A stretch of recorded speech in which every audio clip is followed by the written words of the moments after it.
through the mountains, plains, and secrets of the world's bite. Four riders seek honor, redemption, and discovery in the land of the Predator.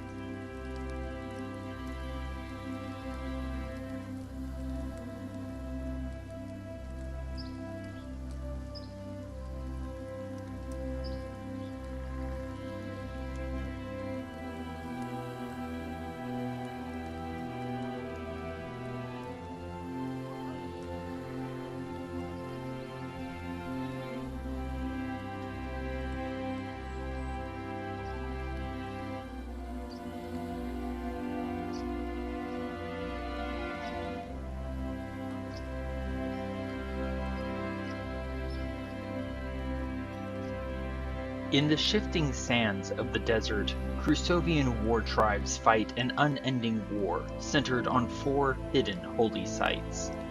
But their home is in the mountain range known as the World's Bite, and formerly believed to be the farthest anyone could travel to the west. A nomadic people, the Crusovians are known to adopt others into their tribes, but born or adopted, all Crusovians must show themselves to be honorable and dedicated to their generations-long mission. Now let's get into it. Welcome back to the land of the Predator. It is the middle of the 24th day of Tellith still. Light snow, overcast skies, and overgrown trees have caused the day to be dimly lit, while light winds come up from out of the south. The temperature is a steady 30 degrees. Tragedy of a sort has struck the party in the form of a fiery end for the loyal steed mount. At the violent exhale of a three-headed monstrosity now seemingly bent on making a meal of Marcus. In the north of the battlefield, Nightshade, heavily wounded, seeks concealment from surprisingly irate beavers, while Throck tumbles through the inner currents of a properly perturbed water elemental. I was rather proud of that one. So let's get to our battle map and see how this evening goes.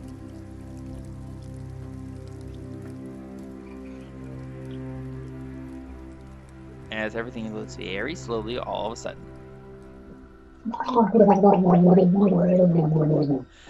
That's what you were doing. I knew you were doing something for some reason. Yeah. Okay, so real quickly. Throck, you are still inside the water elemental. You are still raging. You are restrained and grappled. Roscoe, you have lit up a fiery scimitar.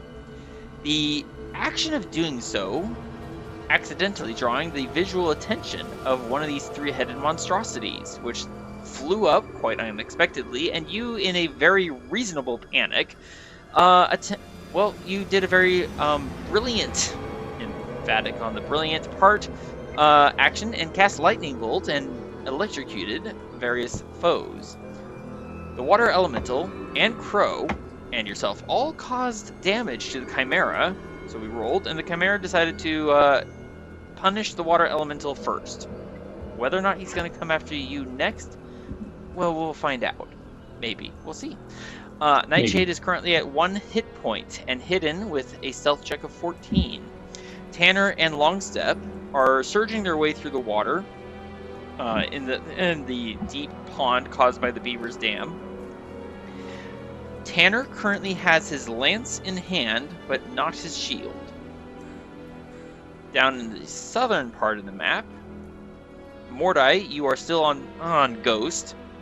Ghost has been directed telepathically by Marcus to return to the party, while Marcus has drawn the ire of this Chimera with a series of attacks and a vow of enmity. So let's get our combat initiative tracker up. I know the words because I'm smart that way, as we are starting off in the top of round 7 with Roscoe. Roscoe, you incredibly clever, fire-carrying little halfling.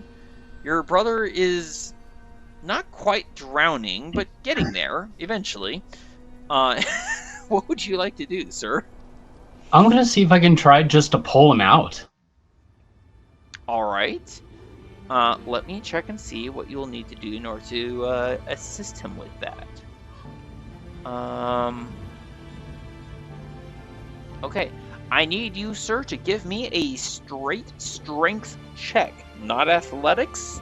I need a strength check, raw, pure strength. Let's see how you do on this little one.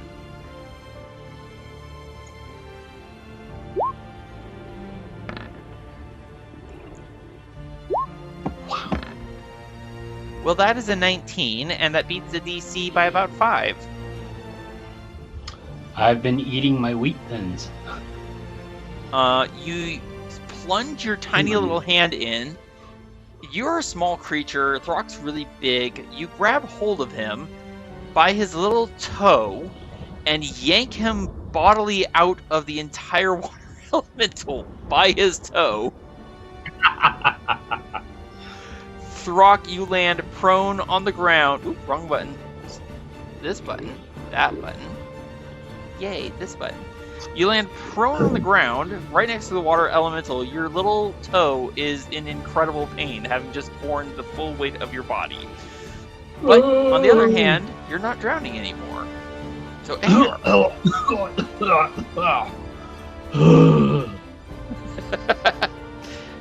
Roscoe, anything else for you, sir?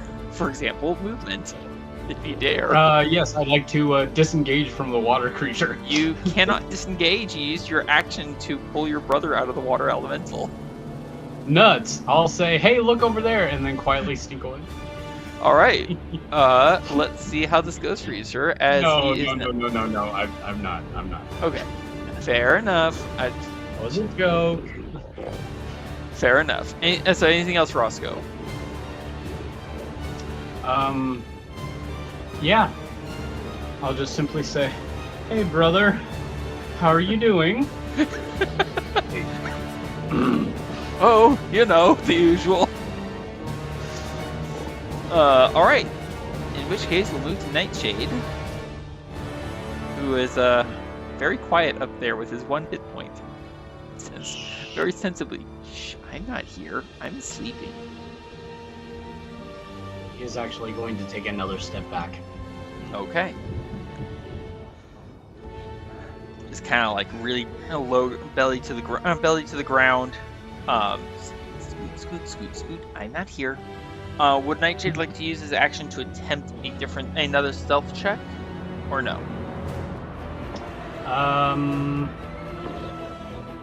Yeah, sure, why not? All right, give me the stealth check. That is a dexterity roll for him, because I don't think he has proficiency in stealth. Thank you. Okay, well, that's going to be a 13 now instead of a 14. Just slightly less loud. Slightly. Alright, we move to Ghost.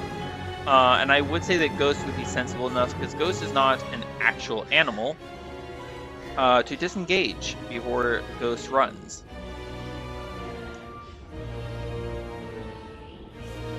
Mordai?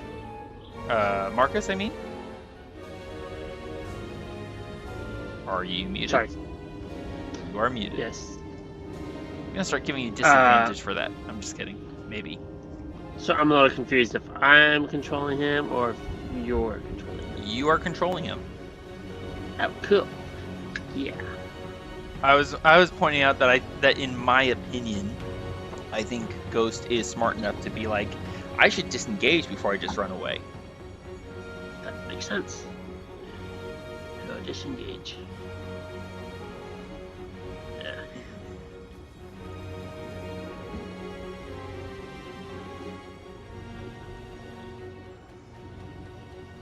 And where would you like to run to?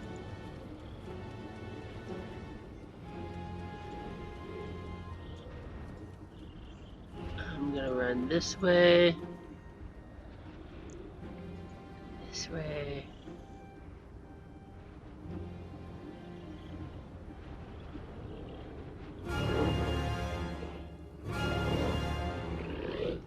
And I did check. Ghost has the intelligence of 6, so I would definitely say he has the intelligence to disengage. There. Excellent. That would be 90 feet after the adjustment, which I've made plenty of, so I'm not actually criticizing. Because, you know, mistakes happen. Alright, thank you. What? I didn't say anything. Thank you, Ghost. We shall move now to Tanner. Tanner, looking ahead and seeing this interesting tableau illuminated by the well-timed fiery scimitar blade. Think. 1, 2.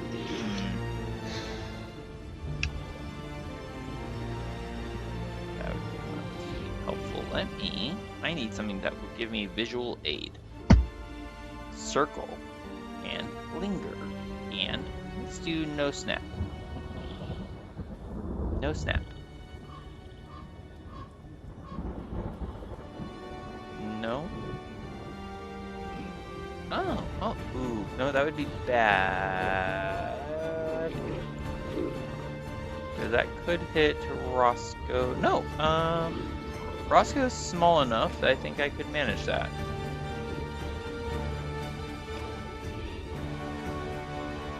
Okay, let's do that one more time, but now snap to center. Come on.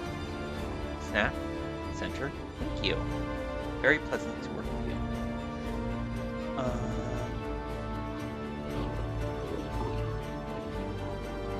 Come on. Versus here. That would be less than helpful. You know what? That is a bad idea.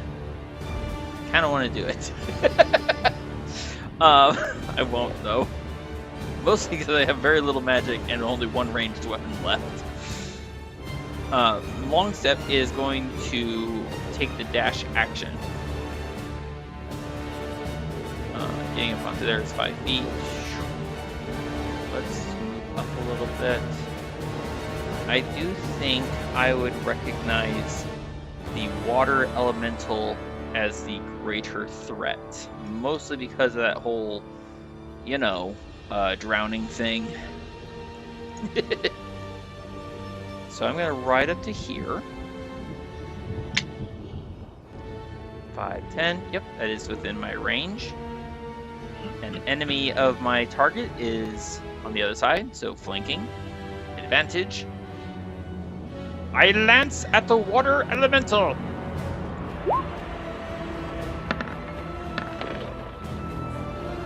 I get a, wow, 23 to hit for 12 piercing, which because I'm using a mundane weapon, doesn't land as hard as I would want it to, but does still deal damage. As I wheel Long Step up into a turn and plunge back down to start heading more northwards, I'm going to stab at him one more time with my lance. Still gaining advantage from flanking. 19 is going to hit for another 15, which is an odd number. Give me 1 second. Oop, I'll have to edit that out. Great, fantastic. Whoops, what just happened? Okay, that is going to be 8 instead of 7.5. Because I round up, because I'm nice that way. Alright, so I have gone, how far have I gone? 55 feet out of, I had him dash, 90, 180. I've got a lot of movement speed yet to spend. And I know Ghost and, well, I presume Mordai and, you know what, no, I was close enough. I could have heard Marcus making his oath. I know Ghost and Mordai are coming, so I'm going to ride northwards and out of the way. 55 plus 25.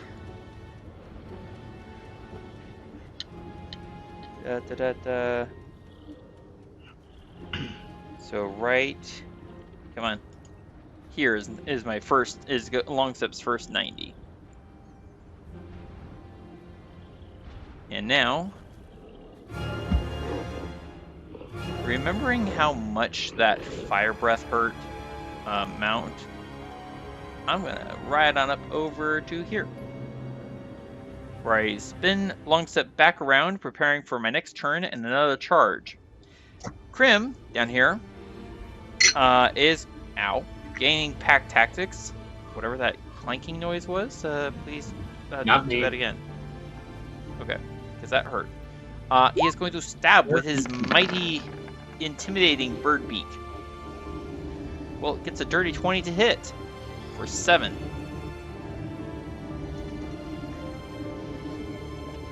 And is going to maintain his position. Crow is not controlled. What would Crow like to do? Eeny, meeny, miny, mo. Catch the monster by the digit. But then he doesn't have his opposable thumbs, so I think he's just going to buck at the Chimera. So, yeah.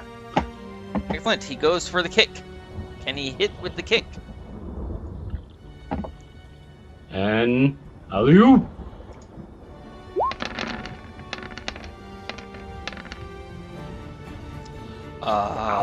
Yes. That is a yes. That is a very painful 8 bludgeoning yes. Wham. That did take his action. He is not able to disengage. Would he like to move and risk triggering an attack of opportunity? Probably not. I can't imagine as to why. Throck, you are flat on the ground, spitting out what seems to be gallons of brackish, muddy swamp water that you apparently swallowed from this being of water. This seems unpleasurable to you, sir. Would you like to correct his mistakes? Yeah. So I'm going to use half my movement speed to stand up. There. And I'm not exactly sure how to fight a whatever thing that is.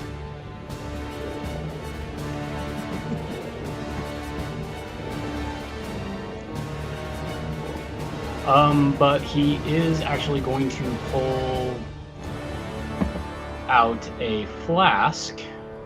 Okay. And I forgot which one it was. Here, let me go look at it. What was the flask? And I know this is going to be his action. That depends on what he's intending to do.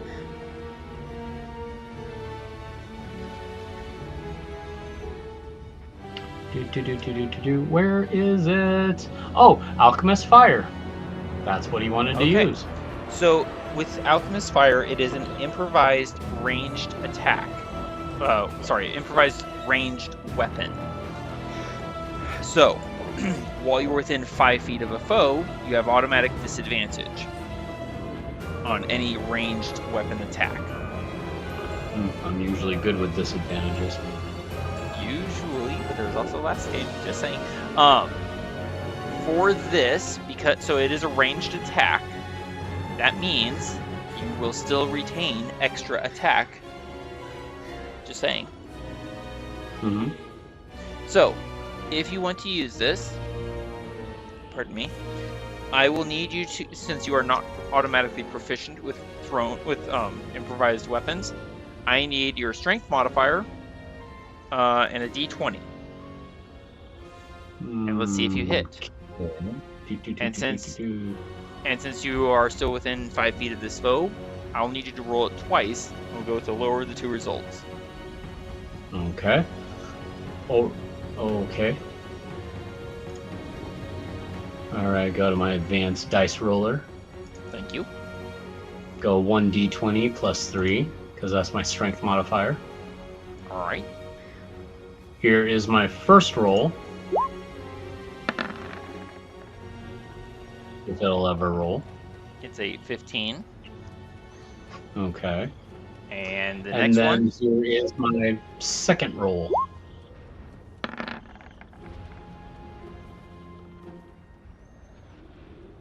Alright, we will go with the 12. Okay. Which is going to miss. Basically, Nuts. you throw, and the water elemental seems to twist around itself, and an opening appears, and the flask sails through the hole and lands on the far side. Nuts. So close. And that was Also, it. Just like one-time use, I'm guessing, right? I'm sorry, what was that? That was a one-time use of the flask. I mean, it's currently over here. If you can get it back into your hand, you can try using it again. Oh. So it didn't just break. fell. No, it didn't break.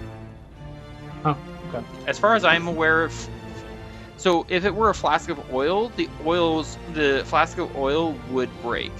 As far as I'm aware, flasks of alchemist fire only break after they hit an actual targeted creature. Wow, that's thick glass. If I'm wrong, well, anyways, if I'm wrong, then I'm wrong, and I will look it up and try and figure that out later. I was also going to say I did just double check the rules about flanking, and technically speaking, Tanner should not have had advantage on his attack rolls, simply because it needs to be an ally of his rather than, for example, an enemy of my enemy. So, oops. But isn't an enemy of your enemy your friend? Not really. The Chimera is definitely not my friend. Oh. And let's do this button. All right, so Throck, that was your. Hold that thought, Marcus. Throck, that was your first attack. You still have your extra attack, and while you consider what you're going to do with that, Marcus, what were you trying to say? I was just trying to ask, is that for flanking you were talking about? It needs to be an enemy of. Or, sorry, it needs to be an ally of yours. For flanking, yes, it has to be at least one of your allies adjacent to an enemy on the opposite side or corner of the enemy's space.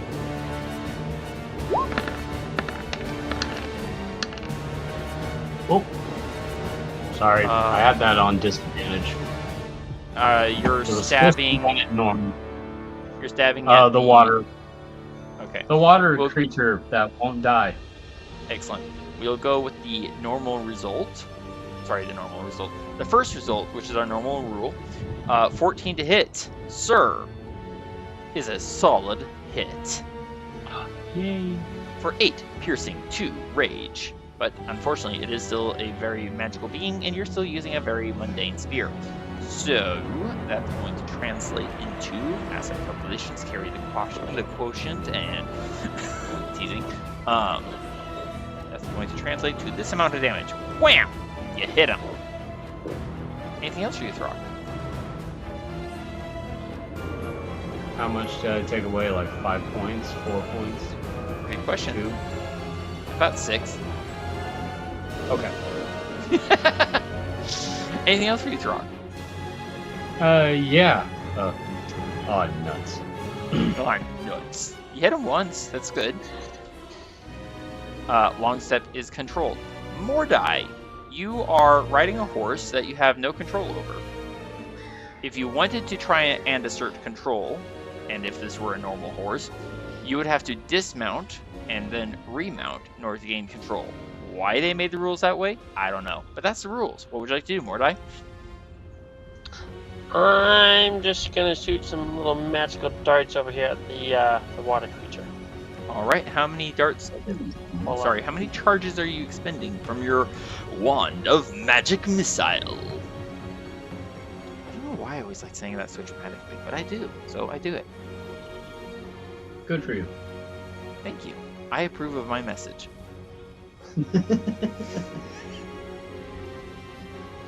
One charge. All right. So that'll be casting magic missile at first level. All 3 darts at the same. Yeah. Excellent. Roll me 1 delta 4 plus 1. Thank you. That is going to be 5, 10, 15 points of damage. Wait, why does it look like you rolled 2d4? Okay, you only rolled 1, but it looks like 2. Why? I don't know. 15 points slam into the water elemental and send tiny globules of liquid scattering out in a rather interesting and slightly fanciful spray from the other side of its body, such as its body is. Anything else for you, Mordai? Wow, that almost never works that well. No, I'll have to do for that. The commentary, my goodness. Marcus, down in the south, you are confronted by your own volition. Against that, thanks to Mordai, too many M names, thanks so much for that.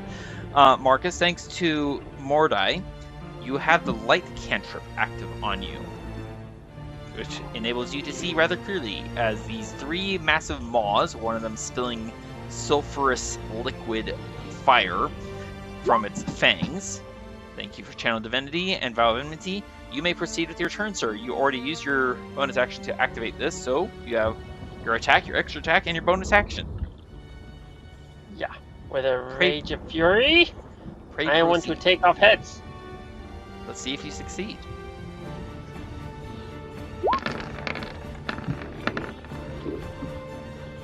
That is a 26 to hit for 13 slashing and 1 radiant damage for a total of 14. Slicing in, swinging around for a second pass. 22 hits for 7 slashing, 3 radiant, total of 10.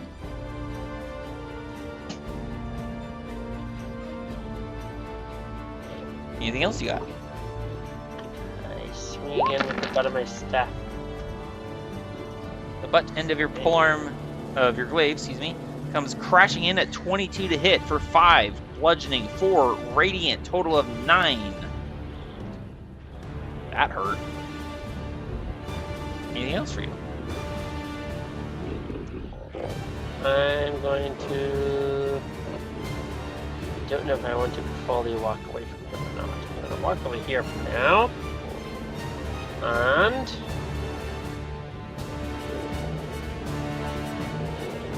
you know what? I'm going to risk it. I'm going to walk away. Alright, that will trigger an attack of opportunity.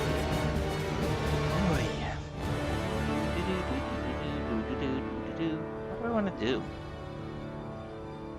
Dude. You know what? I kind of want to do this. Why? I don't know. I get a 10. I slap his paws away. My glaive.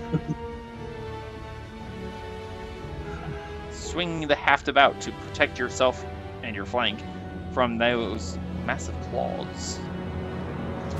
I say, try again, you mangled lump of... I don't know what you are, you mangled lump. I do think we've actually faced one of these things before, so I do think you know these are Chimera. I was more looking for some type of, like, rude, derisive thing to call him, but I ran out of words. You big knucklehead. I suggest you You invest... mangled lump of jumbled animal mess confusion! Try again! Well, I'm not sure that's an actual word, but I think it works. Also, I might suggest you invest in the thesaurus. Alright.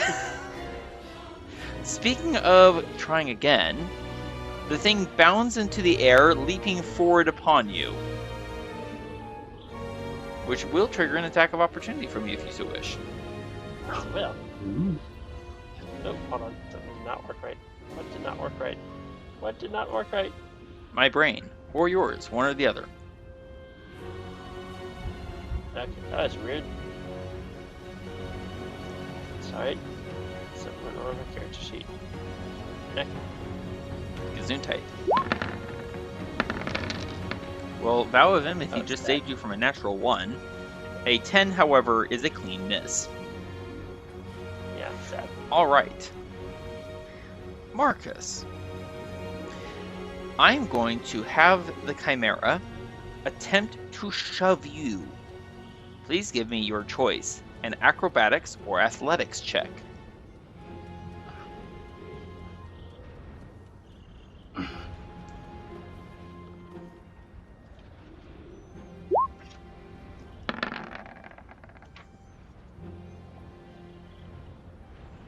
Thank you muchly.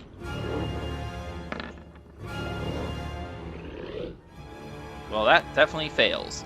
So he'll try with his other paw for the same. Please give me your choice, athletics or acrobatics. And I went too far in my book. This way. Wow, he got even lower? Ha! Nice. You mouse-armed... Mouse-armed? I don't know what. Well, you're already a jumbled mess of other animals. I'm calling you mouse arms now, because you're weak. Alright. I really don't know what to do with that, but okay then. Just stick to the script. Okay. So. Is there a script? You know what? Third time's the charm. Let's try it. Uh-oh. I get an 18 to shove you. Oh, darn. You were saying about mouse armed. It took me 3 tries, but I did push you. Okay, so I have to double check this because I have in my head what's happening, but I just thought, you know what? Maybe I should make sure that this is actually possible. I do believe it is possible. Pretty sure it's possible. Here we go. Shoving. Shoving a creature. You can...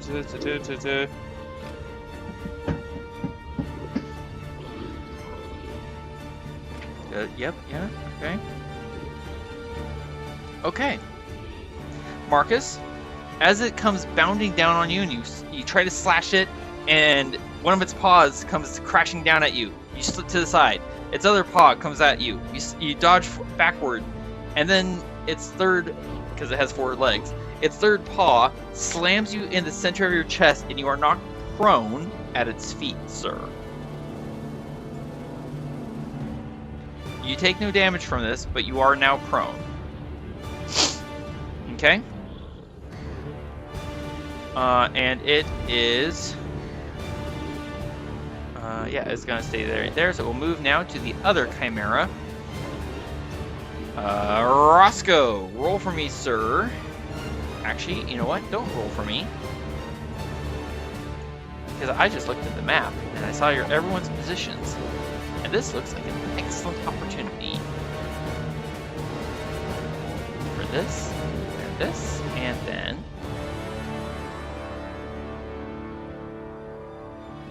Too far? Yeah, like that. Alrighty. I need Krim, Water Elemental, Throck, and Roscoe, all to give me dexterity saving throws. Roscoe, Throck, and Krim. There is a large creature between all 3 of you, and it is made of water. I will grant all 3 of you 3/4 cover, plus 5 to your dexterity saving throws. Whenever you're ready. And Throck, you already stood up, so no disadvantage on your saving throw. Okay. So plus 5 for Krim. Holy macaroni! Before the plus 5, it's a 21. After the plus 5, it's a 26. Throck and Roscoe, whenever you're ready. Just looking up stuff, just making sure that I'm doing all this right. How dare you? Thank you. Okay, so there's that one. What was some of the things I was looking at earlier? My nose.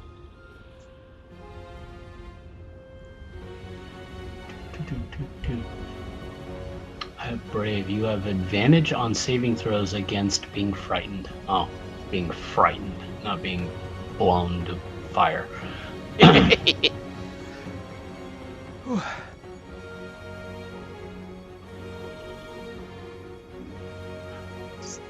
Oh, huh. I do have this for Roscoe.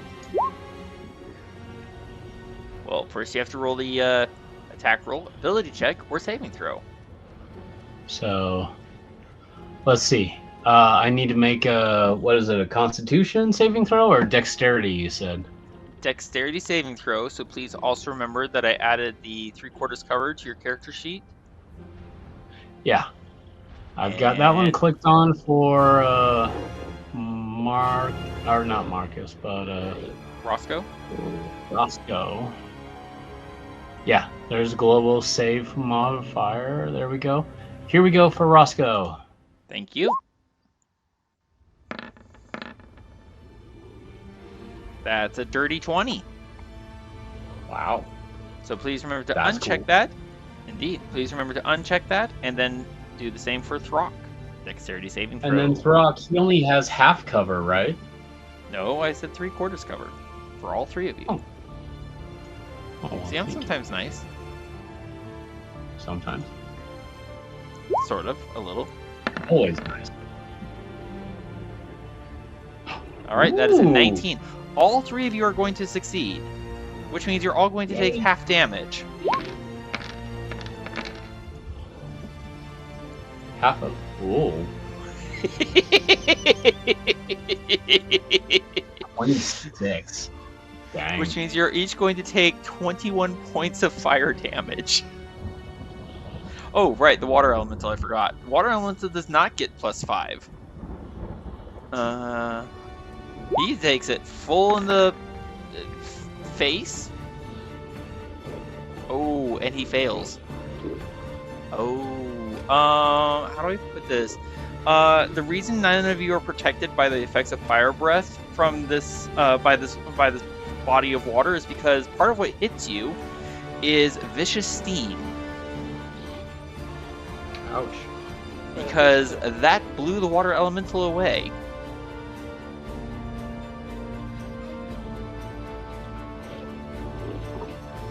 So, you know, that's encouraging. I'm sorry, what was that? I was confused. I thought you said they were protected earlier. They were half covered. They were granted 3/4 cover. There are rules about how water and fire interact. Typically, you have to be fully immersed, and I was using that to provide a joke about what happens to the water elemental. Which, by the way, the water elemental is now evaporated. So, that just happened.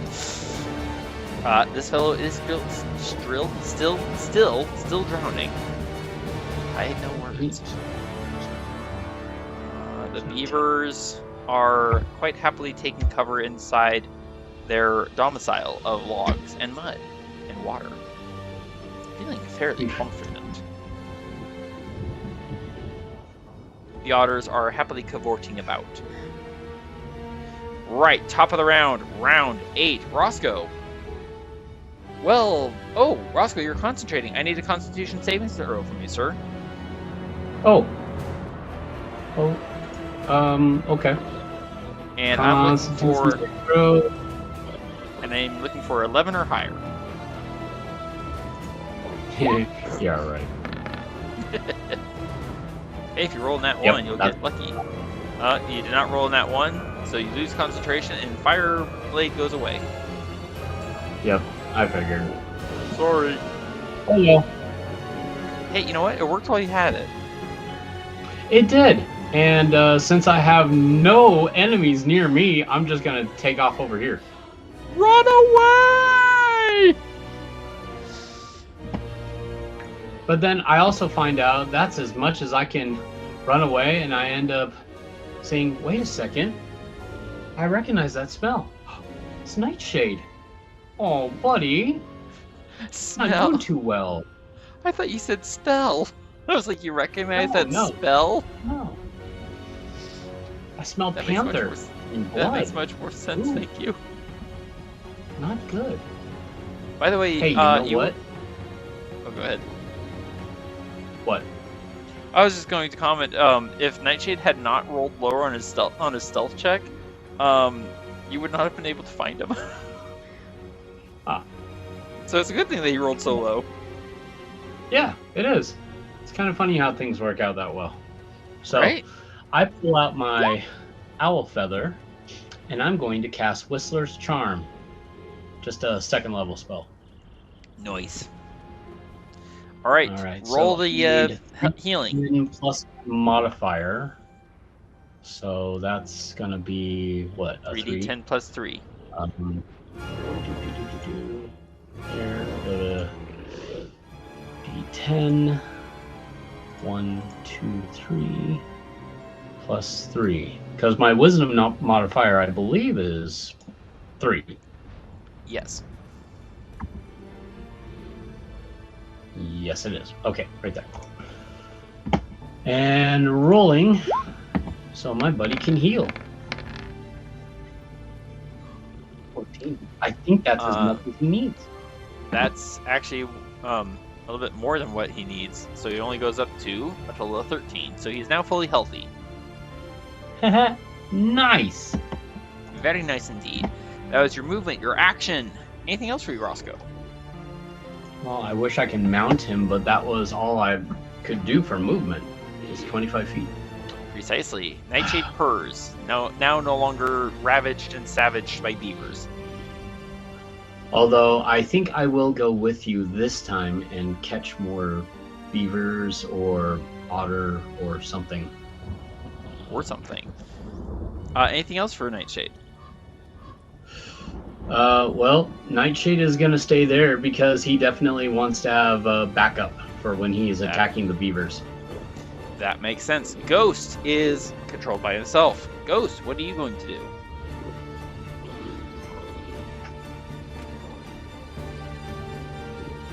Marcus. I'm going to try to run around here.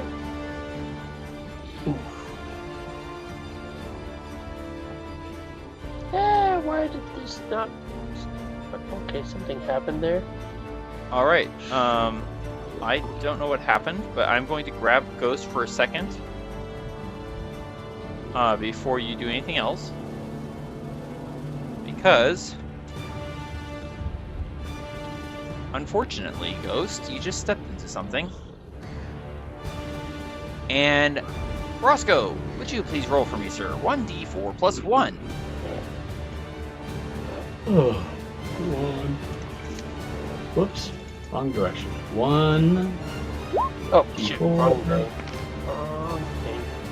Plus 1. I was thinking Okay, I'm going to ignore Marcus. Yeah. Here we go. Alright, thank you, Roscoe. Mordai, you're riding along, not able to control Ghost, and all of a sudden, as you prepare to, watching him approach the stream, you see that he's about to leap. Too late, you notice that the ground that he is about to step on is, it has a sandy disposition. Ghost plunges into the quicksand and sinks 4 feet into it. That leaves... I mean, he's a pretty tall horse. Give or take a couple of feet clear. Ghost is now restrained. And Marcus, you get an instant telepathic message of, oh, not again.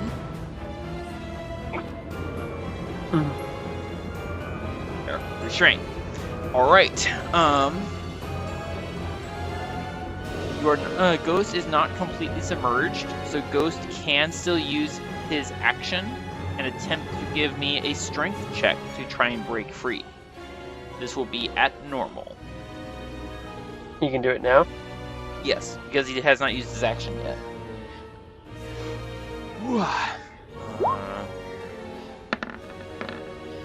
As I quickly look at what the... that is, unfortunately, not enough.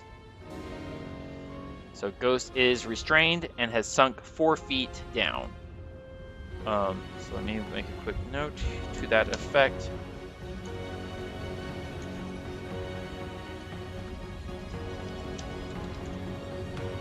And Ghost is the only one restrained. Mordai is not. At least, not yet. Alright, we move now to Tanner, who, seeing that the water elemental is suddenly no longer a concern, well, I was going to charge anyways. I'm just going to charge a different target.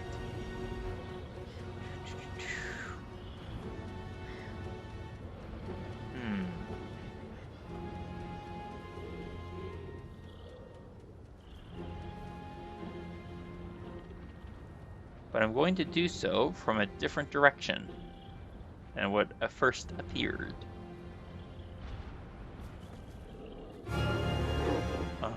Okay. So I am going to, let's see, to here.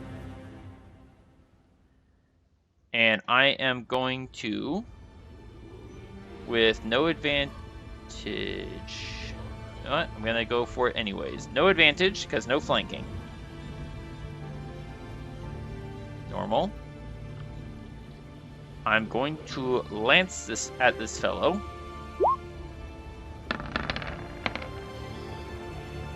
Getting a 10, which is a complete miss. I'm going to have... let's see. I was going to try and go after that Flask of Alchemist Fire, but... I'm going to have a long step dash. Back around the tree, circling around, and come at him from the other side. And now gaining, flanking with Crow. Thank you, Crow.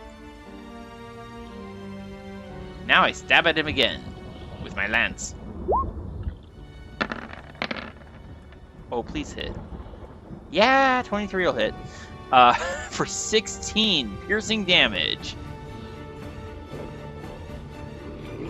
And then, because I am badly hurt, see, I have had that long step dash, and that means he has moved 20 feet out of 90. I have 70 feet left. I am going to skedaddle. Because, ow, I'm in pain. Alright, Crim. Gaining pack tactics thanks to Crow is going to fly on up and attack with advantage. Thank you, Crow.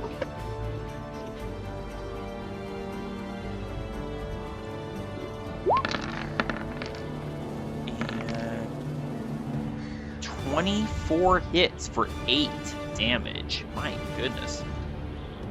The bird is tiny but mighty, it would seem. And fly on over here, up and over the hideous creature, to now provide flanking for Crow at Tanner's instructions. Crow, you now have advantage. Right, if you're about to unmute and Crow, what? I thought you were going to unmute and whinny as Crow prepares to attack. Yeah, I was thinking of doing that, but I kind of have the hiccups in there, so that is just not really an issue right now. Or, I mean, that's not going to happen to me. Hiccuping, whinnying, that would have been hilarious. But go ahead.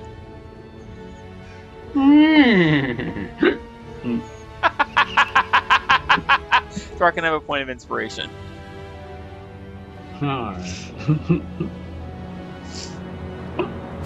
That made my day. And here we go. Advantage with hooves. As the two mundane beasts take it. Oh, and that's a crit. The two mundane beasts taking on the Chimera. That is going to be a total of 15 bludgeoning damage. Look at that health bar. Throck. It is your turn.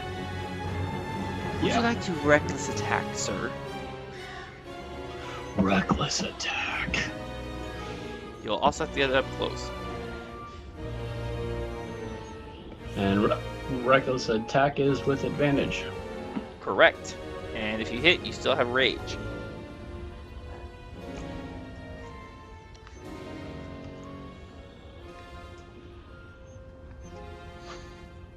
Okay, come on. I'm now that close. There you go. Remember that you are still attacking with your spear one-handed because you have your shield in hand. Yeah. What happened to your token? There Yeah. you go. You don't know. Am I there still? You're adequately positioned. Reckless attack.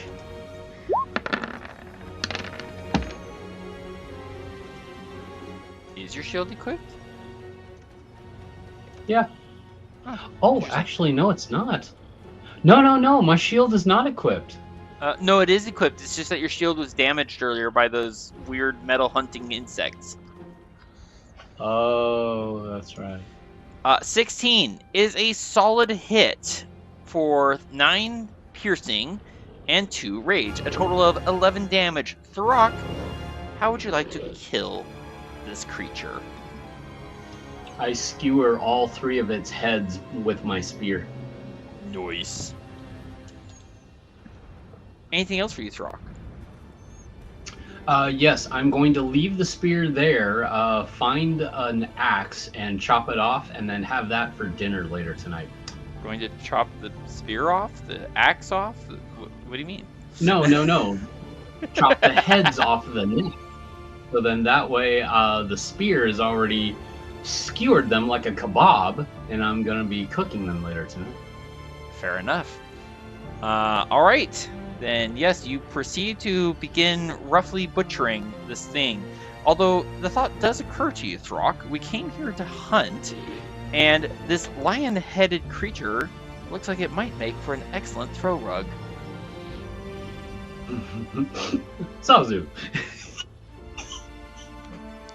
You can't see it, but I am so proud of me right now for working that in. Longstep is controlled. Mordai. Ghost is sinking in mud. What do you want to do?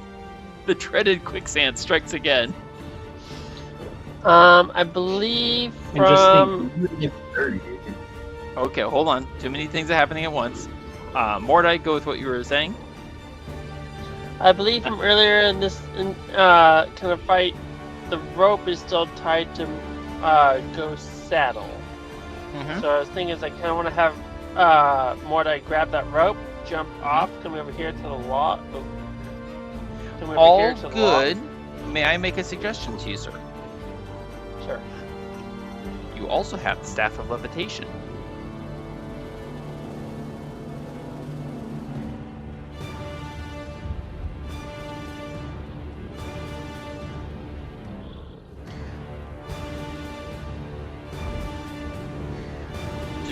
Just as a thought.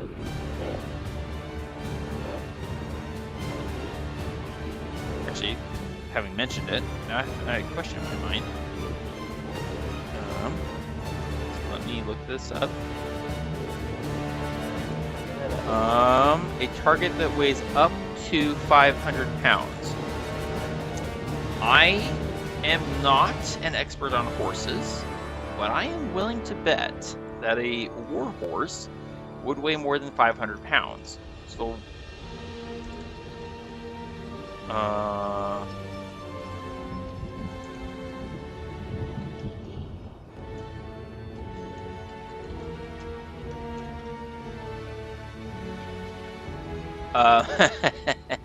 so an average adult horse weighs about 1,100 pounds. Give or take. So, never mind me. I don't think the Staff of Levitation will help you here. Continue with what you were saying about ropes. So basically, I'm going to grab part of the rope that's still tied to his saddle. I'm going to have, if I can get him. Can I get him? I cannot grab Marcus. You mean Mordai? Yeah, Mordai. I cannot grab him without moving. Stand by. Continue. Try that. I'll come over here on the logs, and I'm going to try to pull Ghost out. Okay, too many things at once. I'm going to have you give me a sleight of hand check to see if you can tie the rope off adequately. I mean, it was already tied to the saddle. To the logs. I'm just trying to use to pull him. Didn't you say you were going to tie Didn't you say you were I'm going to tie the rope coming to the logs? No, I said I'm walking to the logs as I'm going to the logs because I figured that was safer ground. Oh, I misunderstood you. I apologize. Or actually, even better, I'll ride over here so I'm not walking on the ground. So you're going to Use try the and log ground. you're going to try and pull a horse out of the quicksand by the rope tied to its saddle by main strength standing on top of the logs? Or at least basically try to help it up, but yeah. Okay. I'm trying to think about how this will work. Give me a dexterity saving throw. Okay. as Mordai. Just to clarify.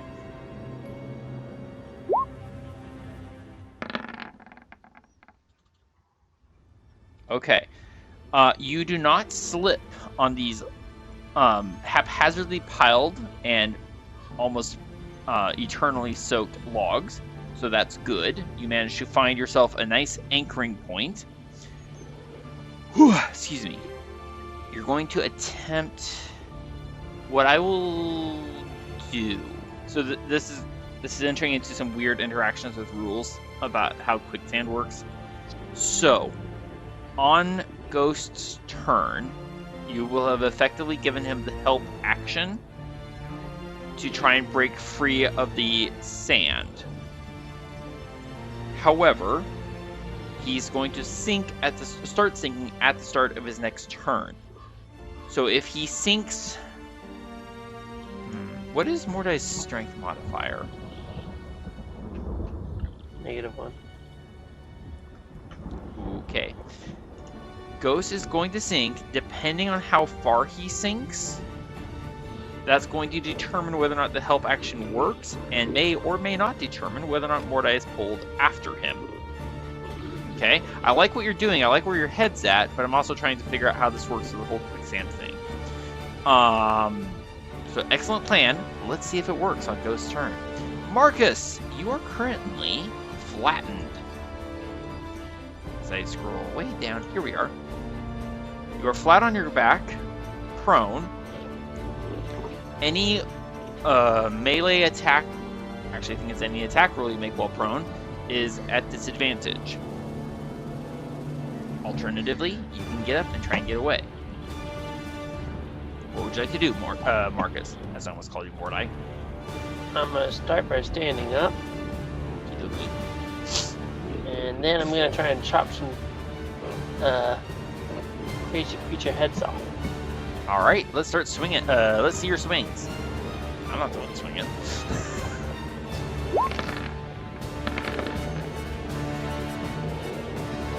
A 13 is a hit, but a glancing blow as it slips to one side, like a slippery three-headed eel. For 10 slashing and 3 radiant. That is going to cut in half. So 13 is going to be 7. Proceed, sir.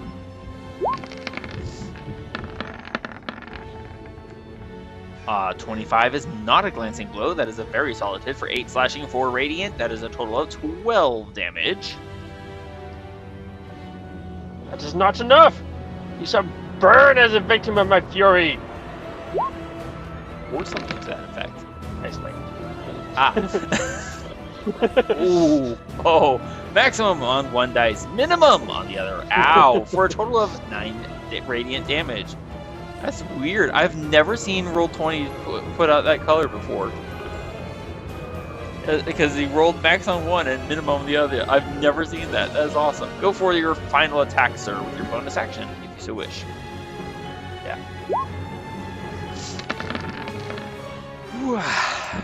26 will hit for 7 bludgeoning, 4 radiant, a total of 11 points of damage. And Marcus, how do you kill this chimera? I want to pick the leg that kicked me and I'm just going to chop it off. I like it. I don't think it's technically a killing blow, but I like it. You're back to mouse arms, you triple-headed freak. And then I stab it as well. I'm so tempted to throw in more just to mess with you.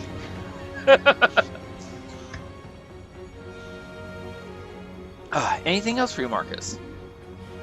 You used half your movement to stand up, so if you want to go anywhere, you only have 15 feet. I'll go this way for now.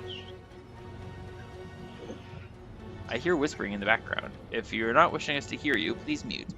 Oh, ow, no. Oh. Or if you're intending to hurt yourself, please stop hurting yourself, because that's bad. And to some people, unhealthy. All right, this fellow... Heating pad is just too hot. I have no idea what you just said. What? My heating pad was too hot, and I'm like, nope, I gotta turn it off. Ah, I get you. Okay. Yeah. All right.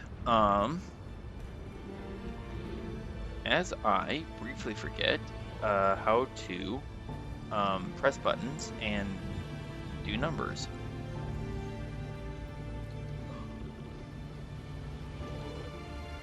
That creature is drowning. That's right. Okay, I am tracking. Yay. Yay for memory. And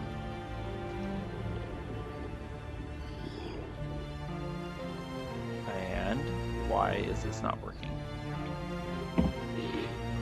Marcus, would you please roll for me, sir? 1 Delta 6.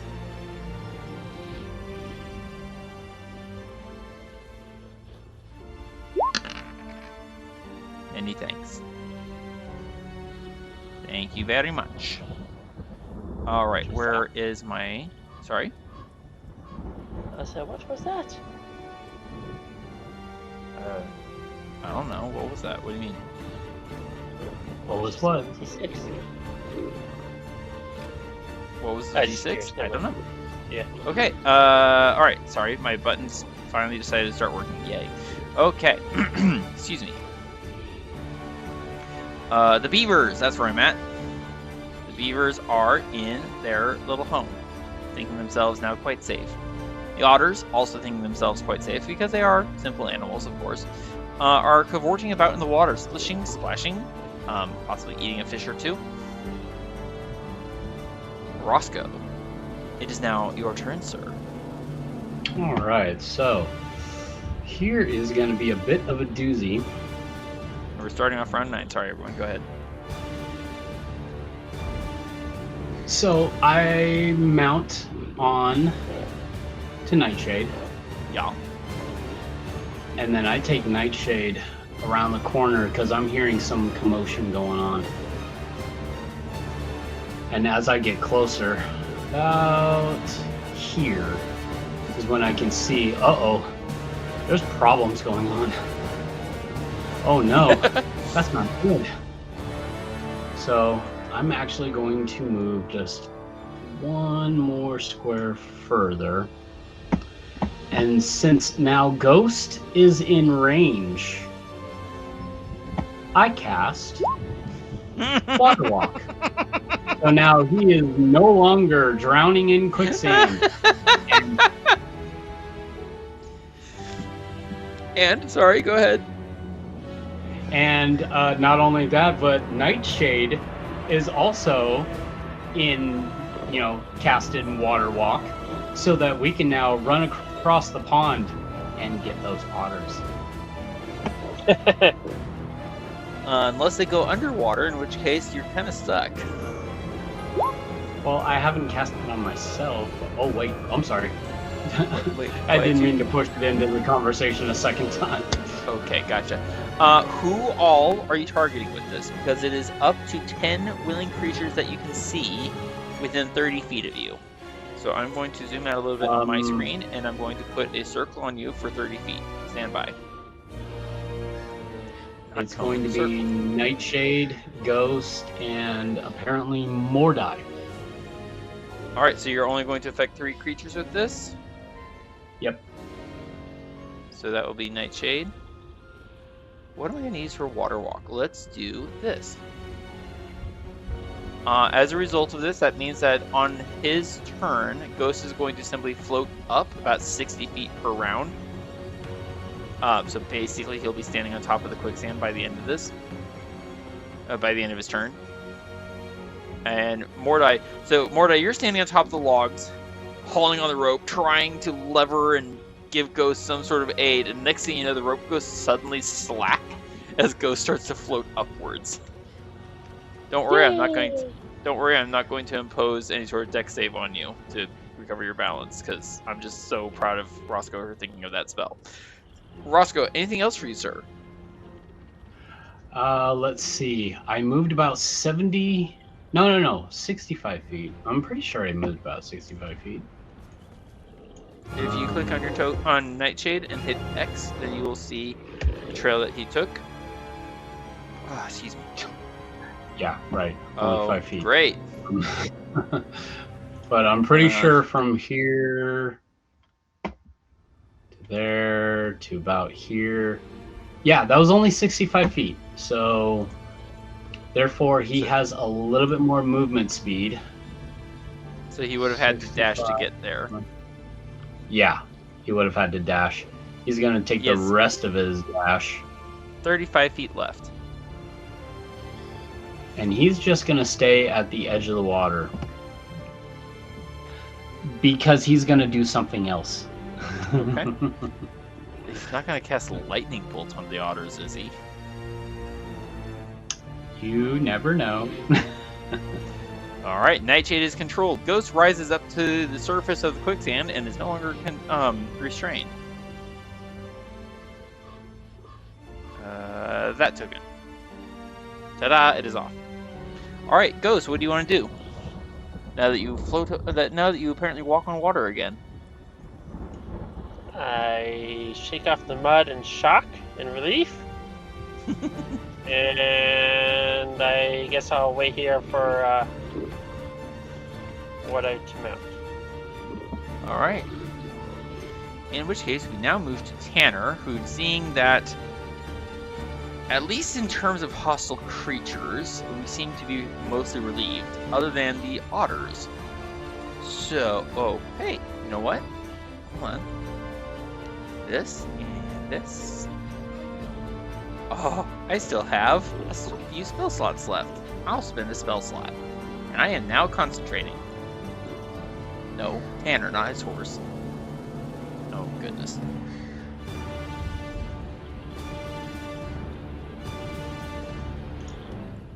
Concentrating. All right. And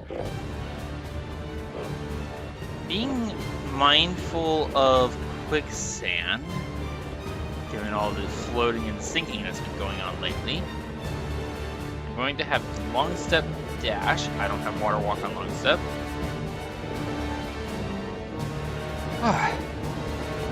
This has been a very interesting hunt, Roscoe.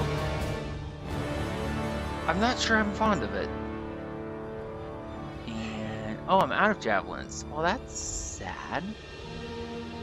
How close am I? Button work.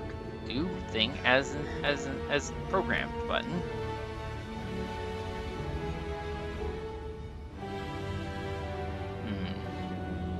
30 feet away. 30 feet, and I'm out of javelins. I cannot believe I'm out of javelins.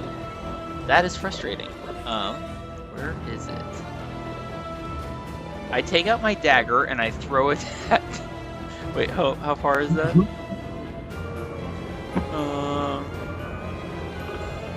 20 feet normal. Okay. Excuse me. And I have only gone... Oops. I have only gone... 90... 180... I've only gone 105 out of 180. Excuse me, goodness. So I have 75 feet left. So that means I can definitely get here into the water. Now I will throw my dagger at the otters. Whew. At normal? Yes. Yay, it worked. Slowly. Did you mean to move your character into the water too? I'm sorry, what was that? Did you mean to move your icons into the water as well? Yes. I deliberately did that in order to get into normal range, to have a normal attack roll instead of a disadvantage. So I get a 24 to hit, which is going to hit. So... this is basically going to kill all of them.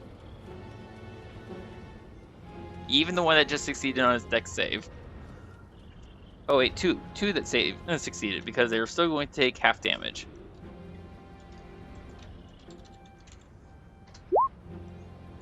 So one of these otters is going to take 5 and... Ow! One of these otters is going to take 12 points of damage. piercing. The others are going to take 4 points each. These are now all 3 very dead otters. Ah.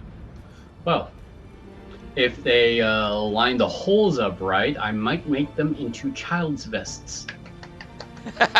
Free buttonholes. Yeah. And alright, this one. Alright, so that was Tanner's bonus action, and basically my one and only attack. That was pretty good. I was actually going to use Call Lightning if nothing else were to happen to this thing. See, that would have been a really good spell to use against the water elemental. And it's got a great range, so... Yeah. I was actually kind of wondering about something. Where did the beavers go?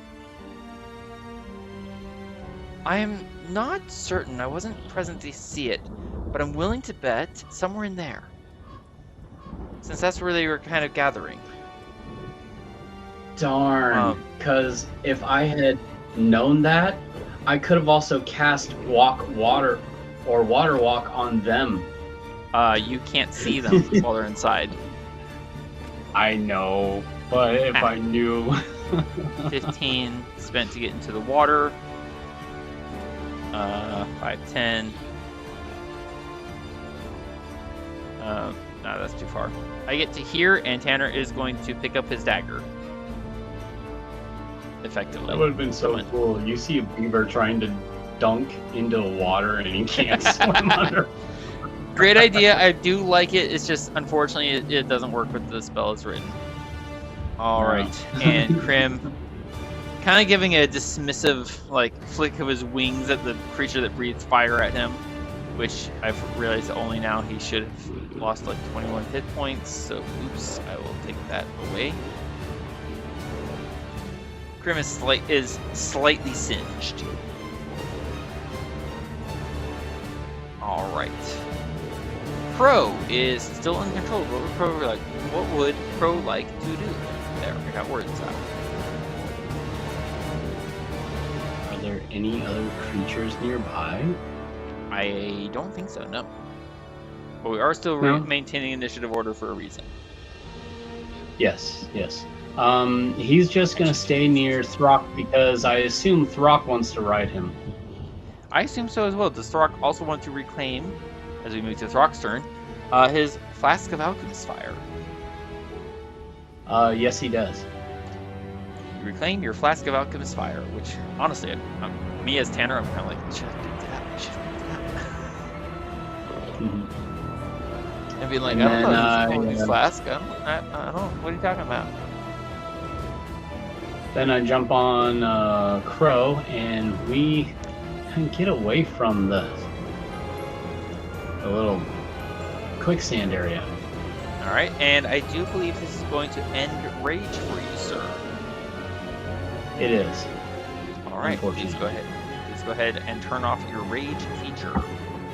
As you have taken, I assume you've taken control of Crow. Yes. Excellent, thank you. Oh wait, I'm on Roscoe. I need Throck's page. That would probably be helpful, rage. Yes. Yeah.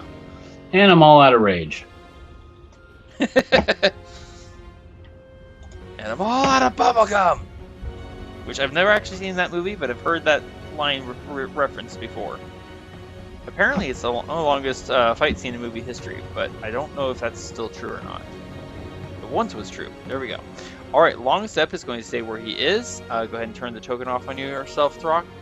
Mordai, you're now atop this dam.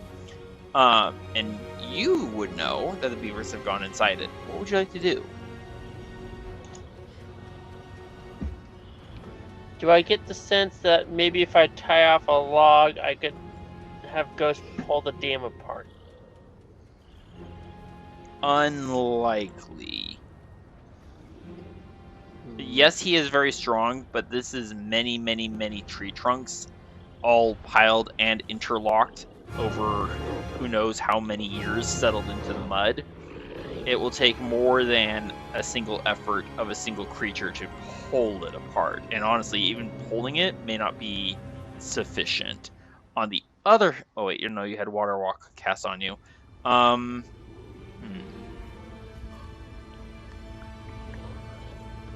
was going to say, if you didn't have Water Walk, I was going to say that you could try going under the water and seeing if you can find their den inside the dam. But you have Water Walk on you, so you can't go underwater. So I'm not sure what else you can do right now.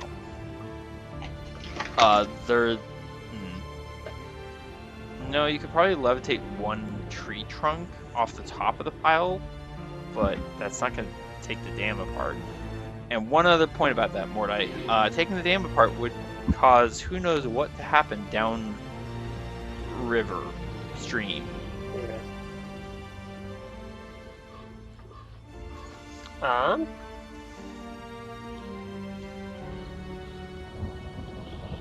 Downriver stream. I'm a smart person. I guess for now, I will simply V-mount Ghost. Okay. I will let you choose whether or not Ghost will allow Mordai to assume control. Though I would say that Marcus's commands will override anything Mordai does. I mean, I think Ghost can recognize that he's a member of the group now, so I think he would accept it. Fair enough. Proceed. And I will ride around.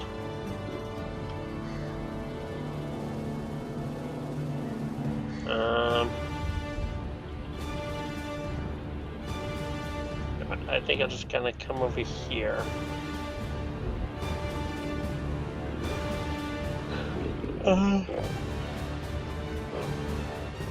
Yeah, I'll keep going down here.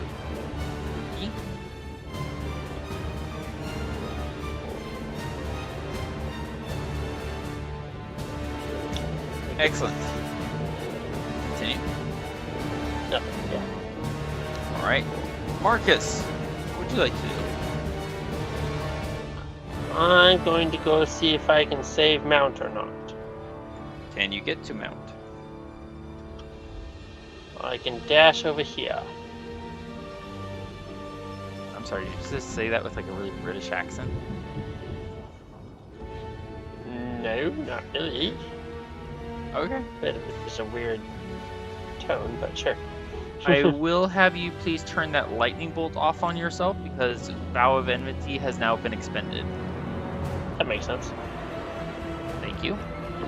And your choice as to whether or not you will maintain concentration on Divine Favor. Never give that up if I don't have to. When did you cast it?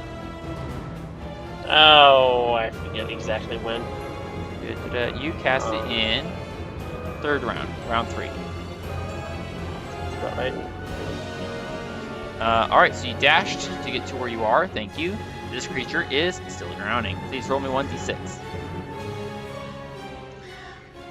What creature's drowning? What? Whoever would like to, please roll me 1 delta 6. And as far as the drowning creature, that would be the buggy that Marcus threw into the quicksand. Sucker. Thank you. Excuse me. And I need to check something. Yeah, okay. So Marcus, you are... Right. Getting ready to see if you can save the horse's life, yeah? Yeah. Thank you. Alright. The beavers. Roscoe. Ooh, actually, hold on. Let me check something.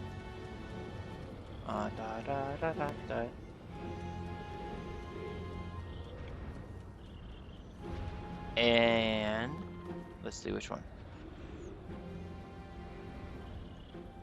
Roscoe, as you're looking at the water, a single beaver head is going to pop up apparently looking around to see if it can spot any trouble, as it were. With it doing so, Roscoe, it is your turn. We are in top of round 10. Roscoe, what would you like to do, sir? All right. Well, let's see.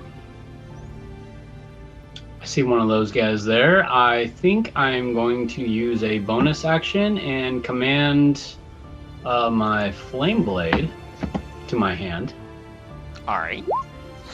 Which is third. Where's the light settings? 10 and 10. Continue. All right. And then I'm going to have Nightshade come along here, going after the beaver, Okay. and I'm going to take a swing at it. All right. Excuse me. Let's do this. And it's on normal. Here we go There you for go. Flame Blade onto the beaver. Oh my. Ow. So technically speaking, only its head was poking up above water. You have decidedly burned the life from the beaver's head and thus body. It is now at -8 hit points. Anything else for you? Not sure if that was the one that you attacked my... I'm sorry. Can you please empty your mouth and then speak? I have literally no idea what you just tried to say. Not sure if that's the one that you hurt my panther with, but Ah, that's what you get. fair enough. You're not a paladin. You don't smite it, but you definitely smote it. Thank you. Thank you. Did you want fried or extra crispy? Yes. All right. Thank you, Roscoe. And I believe that was it for your turn. That was your bonus action and your action. Did you want to have Nightshade move anywhere else or stay where he is? Yeah, I'm gonna have him move just over here.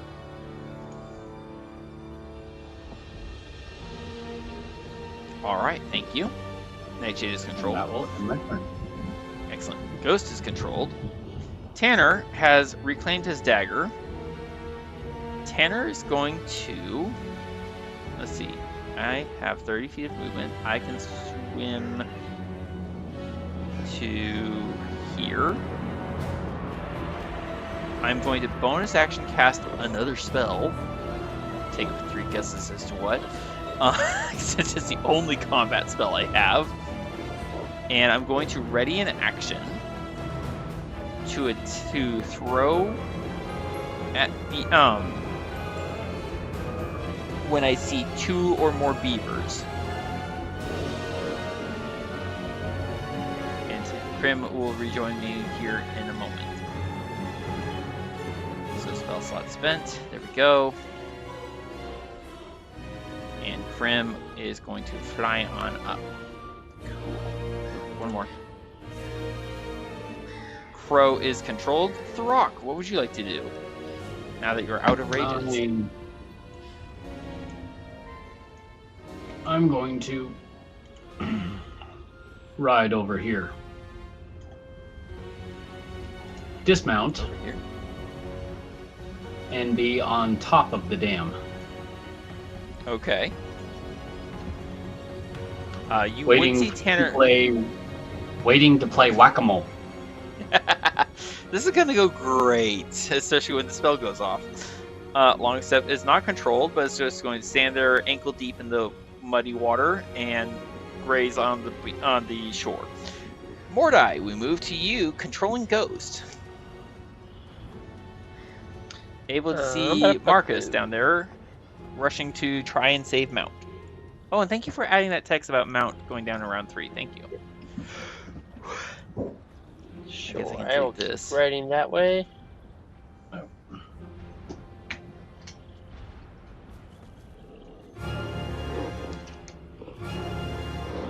I'll have what I dismount from Ghost. Is it? Let's see. I can tell Marcus is going to be kind of like hesitating and uncertain what to do with his scroll. Is it possible to help? I would say that Marcus has not taken the scroll out yet, because you dashed all the way here. You still got your glaive in hand. I don't think you've taken the interaction to pull out a scroll as of yet. But Mordai could... I'm not sure in that regard what Mordai can do, other than just be present. And honestly, I don't think there is a way to grant help action on what I believe you're trying to do. I don't know if there is a way to grant help action. You're both the same ability casting, but you're a sorcerer and he's a paladin. I don't think there's a way for Mordai to grant Marcus the help action on this. So I'm sorry. Anything else that you want Mordai to do, though?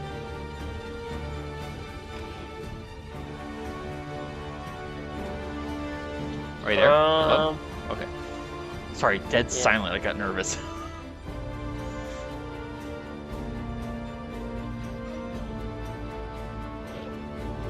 Could he talk to Marcus and confer on kind of like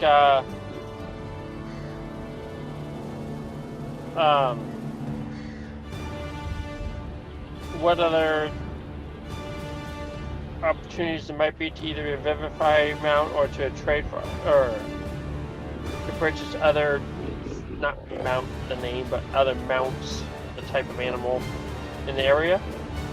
Have Mordai give me a nature check.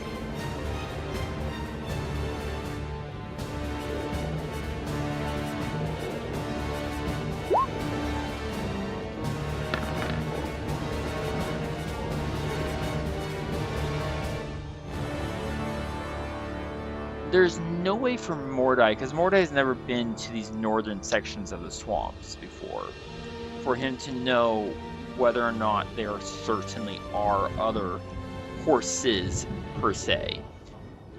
It is entirely feasible, and he would know this, to try and trade for a mount of some kind, whether that be a horse or not.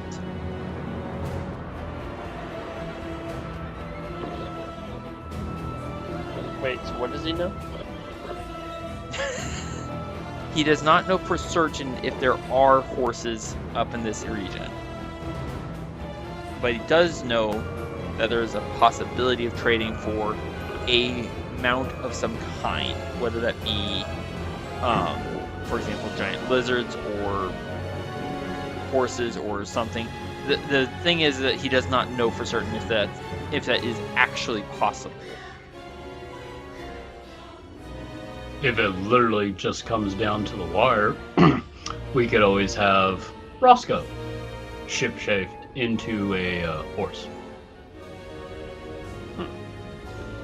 Which is something that could be brought up. I don't like that idea. All of which are things that could be brought up if Roscoe and Throck were present to make such comments, but they're currently preparing to hunt beavers. So there. Aha. Mordai, what do you want to share with Marcus? I mean, that's basically what I was talking to him about. Oh, okay. Marcus, would you like to attempt to use your spell scroll? Try to check that real quick.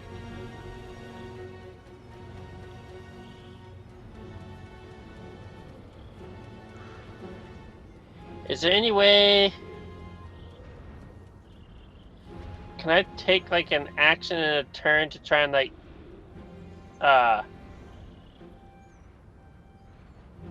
prepare and focus on the scroll? Like no. No, I'm sorry. There's no mechanic for that. You either read it and try it, and fail, or succeed, or you don't. I honestly do not know. Even like, you stand there with the spell scroll and spend 6 seconds just staring at it, like, okay, read it. You know, I don't know a way to psych yourself up to read a scroll.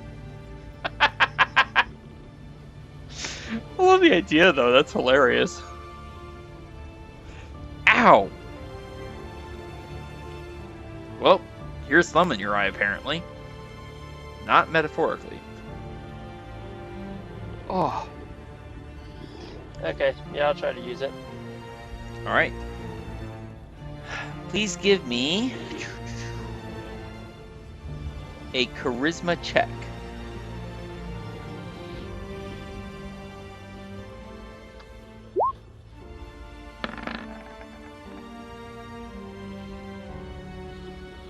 Okay. That is not a success, I'm sorry to say. Please roll for me an intelligence saving throw. And this does get your aura of protection. Oh, perfect. Okay, that is not a success. Roscoe, please roll for me 1 Delta 6.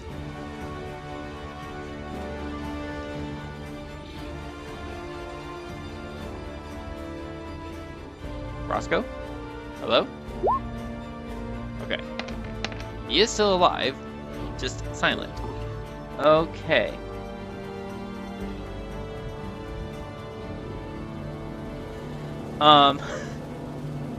This is an interesting one. Let me think here.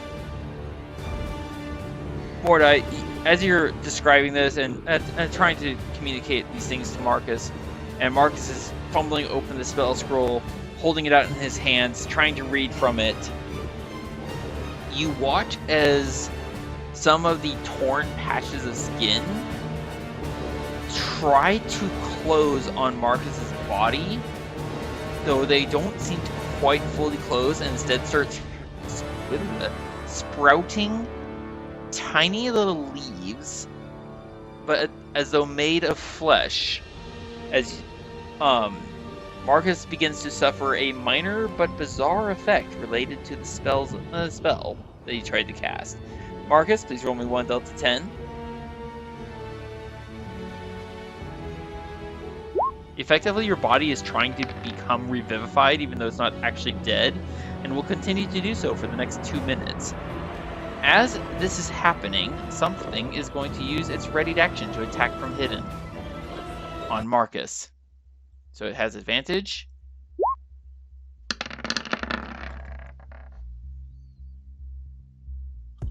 I get a 22 to hit Marcus. Yeah, it hits. Okay. Alright, Marcus, you're going to take 5 and need a Constitution saving throw with your Aura of Protection. Thank you. Alright, you're going to lose concentration on Divine Favor.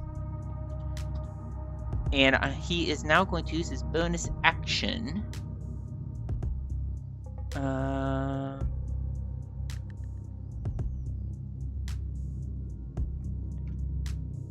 Grab that, grab that.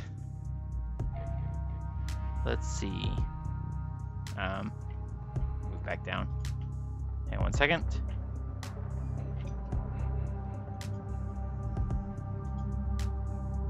Do. Move to. Come on. Come on. Move. It's just a little more. Yes. There. Yeah. There we go. Okay. So there. Marcus, you are suddenly garroted. I'm not sure which. I still have not looked this word up.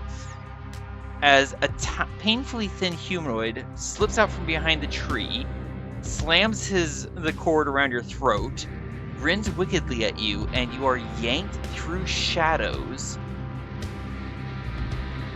The entire world swirling about you until you end up almost 200 feet now to the north. Marcus, give me an insight check, please.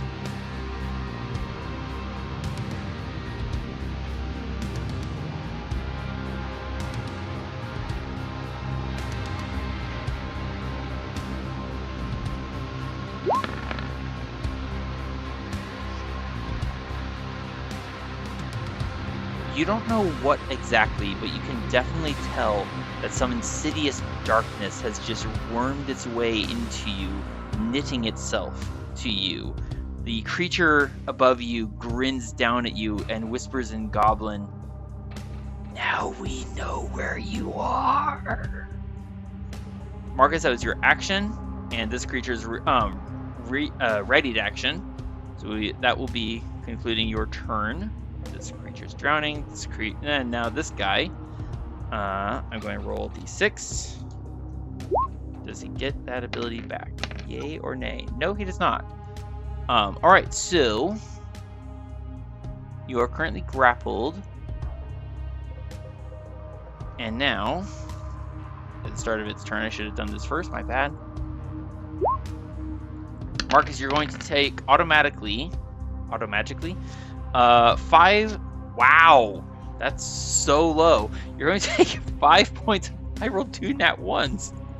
You're going to take 5 points of bludgeoning damage as this thing is wrenching on the cord around your neck.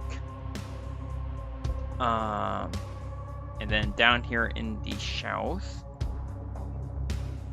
Mordai, you're staring as Marcus is apparently suddenly yoinked away into shadows. And from out of the tree that Mount is beneath comes a second one. He is going to... Oh, come on. There. Did it work? Oh, it did work. He is going to try and grapple you in the same fashion with his garrote. He does not get advantage. Would you like to cast shield, sir?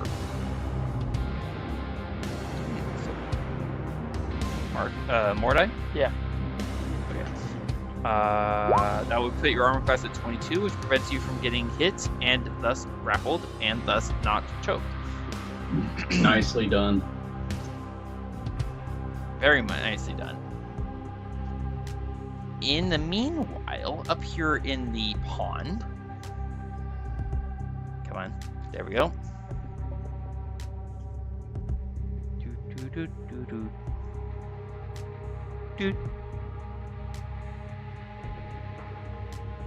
Oh, look, beavers. That will trigger Tanner's readied action once, let's see, this fellow is that guy. That guy. Okay. So basically I'm going to throw at this beaver here. And if I hit, the only ones that are going to be affected by my spell will be those two, yeah. Not this third one because, well, I readied my action for the first two. For when I see at least 2 beavers. Excuse me. Roscoe, as a result of your kill of that first beaver, basically they thought it was safe to come out. It was not safe. Throw dagger. I cannot. Okay. That is going to hit. And 2 dex saves. One of those is a success.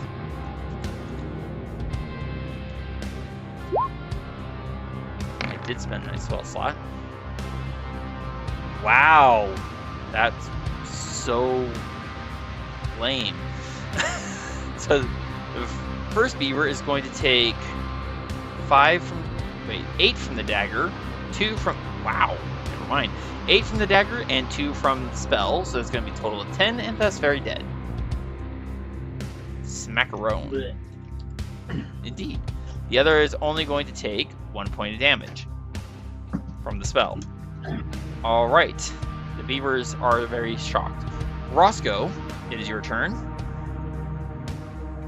Well, I'm right next to one of the beavers. This one here. This is true. Would you like to surprise him? With my fire blade. Painful. Swing away, sure. Set to normal. Swinging my flame blade. That kills with 11 fire. That's 2 down. Indeed. Well, for Anything me else for you, anyway. Roscoe? Yeah. At this point, Roscoe, I will say, you see a sudden glow of light off over there to the northeast that wasn't there 6 seconds ago. Somebody's trying to copy me. That's one way of looking at it, I suppose. Anything else for you, Roscoe? Nope, I will just sit back and wait for the next person to take out the last beaver. Nice. Nightshade is controlled. Ghost is not controlled. Marcus, what would Ghost like to do, especially with the fact that he has water walk? Whoa. Marcus? I think Ghost will pick at strangers. Would Ghost please move around to the other side of Mordai before kicking at strangers? Otherwise, he will kick at Mordai instead of strangers. There we go. Thank you. That would give him flanking, thus advantage. I should probably look at what that creature's armor class is. Yeah, I don't see an advantage button on Ghost character sheet, so I'm just gonna click stand by. twice. No, stand by. Stop. It should be right at the top. It should be public, 2 GM, advantage, normal, disadvantage. Yep, I misread There it. you go. Now kick. There it. Yeah. Ow.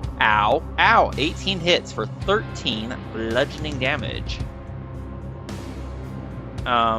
Did Ghost move in a straight line towards that fellow? No. I'm gonna go with no. Okay, so that does not grant trampling charge. Tanner, unaware of all the visual things happening behind him, having also spent his spell slot, used up his concentration. Whatever, one of those words. Eventually I will select, and then I will turn off concentration. There we go. I'm going to swim up. I'm just going to punch this beaver. Unarmed attack. There it is. Unarmed strike. If I hit, that's going to be... Oh my gosh. I hit for 8 bludgeoning damage. Basically, Tanner just breaststrokes up, pops up out of the pond, and brings both fists down on the back of the beaver's neck. There's an audible crunching, rippling sound, and the beaver is now at -1 hit points and dead. Almost a dud. Whack-a-mole! Sorry, Throg. I seem to have stolen your game. I'm going to turn around to see where Longstep is, and that's the point when I see the light over there through the snow, and I'm like, wait, who's that? That's the wrong button. This button. Because there is that glow on Marcus, although the trees are blocking my line of sight. Okay, how far have I swam? It's a doppelganger. 20 feet. Wait, what did you say? It's my doppelganger. Oh. I'll use my interaction to yank my dagger back. 5, 10, so that's I've spent 20. And start swimming back towards Longstep, but I will send Krim with his 60 feet flying speed off in that direction to see what's going on. That isn't... Okay, there we go. There we go, 60 feet. Crow is not controlled. Does Crow want to move anywhere or stay where he is? He's gonna stay where he's at. Nice. The Rock, we move to your turn. There are no more beavers. There are no more beavers. Oh, nuts. Then I'm gonna hop right back up onto Crow. And then I'm gonna take Crow with me to wherever that light is. Excellent. Go discover who there. What there? Why there? You there? You said it was at the northeast? Northeast, yes.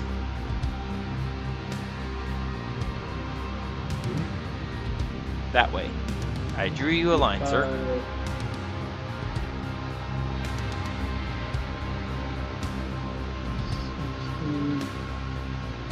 Oh, Why I'm holding it. my computer wants to lag a little bit. How rude.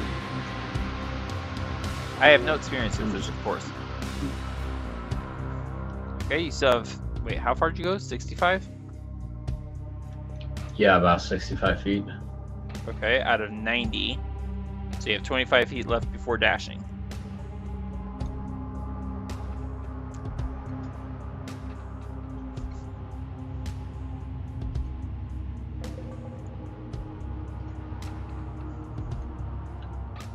Okay, so there's my 90. Now I'm going to dash. And you do have your battle axe and your shield, based on what you said earlier. Yeah. Because you were intending to play Whack-A-Beaver. Actually, I had my spear in hand. No, you said you dropped it in favor of finding your battle axe so that you could cut a few chunks of meat off the chimeras for dinner later. Throck, with your battle axe in hand and shield in the other, you come around the tree to see Marcus on his knees, surrounded by the ashes of some paper stuff, maybe, with one of those painfully thin humanoids holding a cord wrapped tight around Marcus's throat, apparently intent on choking Marcus to death. Would you like to correct his presumptions? You mean attack? Or that. Either is acceptable to me. Is this somebody I'd like to ask questions first and then kill later? Or should I kill him now and ask questions later? I mean, he does look wounded. Yeah, he does. But I've been also holding on to this lasso of truth for a while and kind of been wanting to use it. Lasso of truth? Question mark? Wait, do you mean the glowing rope of entanglement? Ah, okay. I was like, what do you mean lasso of truth? What? Brain went where? Okay, would you like to try and use that? Yay or nay? Oh gosh, I really want to, but I have my axe in hand. I think I'll just swing and hit the mortally wounded person and make him even more mortally wounded. Rock go smash! So and you are mounted, so you have advantage. Advantage. And silver battle axe. Uh-oh. Swing. This is probably going to hurt me. Ah. Marcus, you've had an odd moment or two. You're not entirely sure which location of the world you're in. When Throck suddenly charges up on Crow, sees what's happening as your eyes are bugging out, and brings his battle axe down rather effectively, splitting the creature's head in twain. That was literally the amount of hit points he had left. The creature dies without even an agonized breath, and instead seems to melt away into liquid shadow. Marcus, you are no longer restrained, nor grappled, nor choking. Throck, anything else for you, sir? Ugh, messy. That's one way of putting it. Throck, Longstep is, well, grazing, fine. Mordai, it is your turn, sir. Well, that was unsettling. I kind of want to get back to where I was. Mark, hold. Oh, I'm sorry, talking to Mordai. I'm reading the wrong name. Sorry. Zooming in on... Yeah, anyways, my bad. Okay. Still unsettling. Though not as resolved as I thought it was. There we go. That's funny.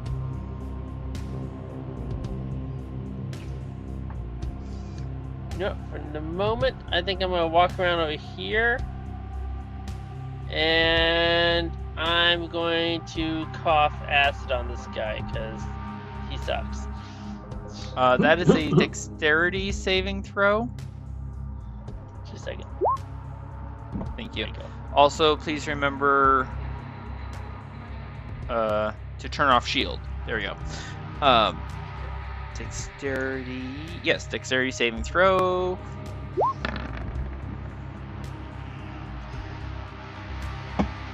I get a 14, so I meet your DC. I beat it, which means I'm going to take half damage. So, roll for me 3 delta 6 acid damage. Please and thank you. Alright, he is going to take half of that. So he's going to take 6 instead of 5.5. Alright, anything else, Mordai? That was your action? Yes, action. That was your action. Anything else you would Mordai? Maybe raise the alarm. Help! Help me! Help!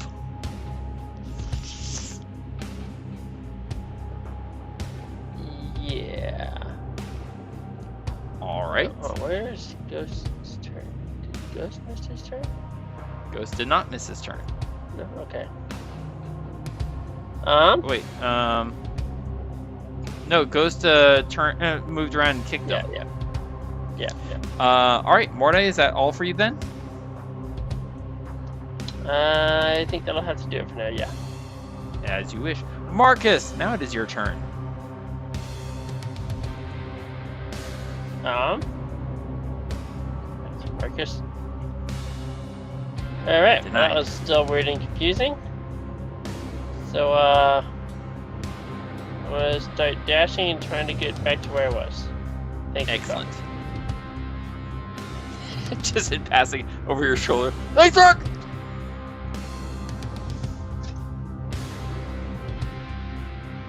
Excellent. Thank you, Marcus. Trouble. Ow. This creature is drowning. Mordai, the fellow in front of you, rubs at his bruised back from where Mount just kicked him rather hard, smirks at you, and whispers in Goblin, "One is better than none," and disappears. And with that, right on the end of round 11, we will end initiative.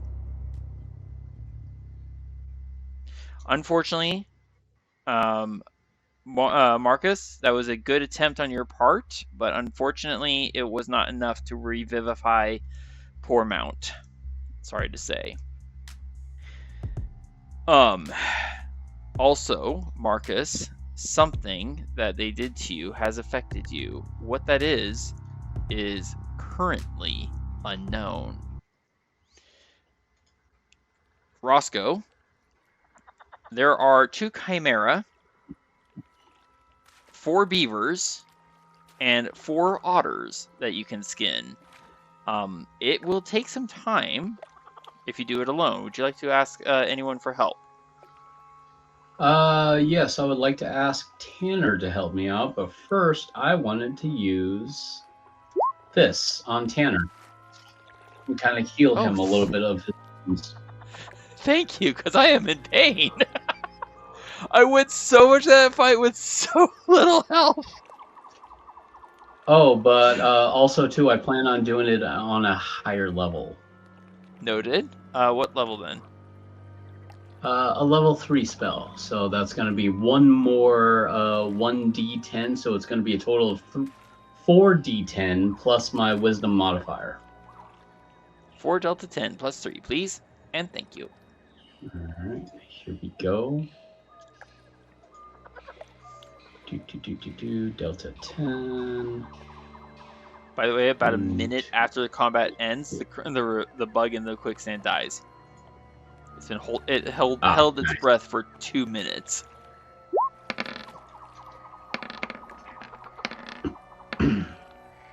Nice. Whew, thank you. That is 31 hit points back to Tanner. All right. I am now at 42, which is significantly healthier than I was a few moments ago. Well, that's I good. will tell Krim to no more attacking. We're all done. Thank you. No more killing. We're good. No, you don't need to kill the people. These are nice people. Yes, they are nice people. We've been working with them a lot. All right, who would like to excuse me, work on skinning the animals? Well, of course I'm going to. Noted.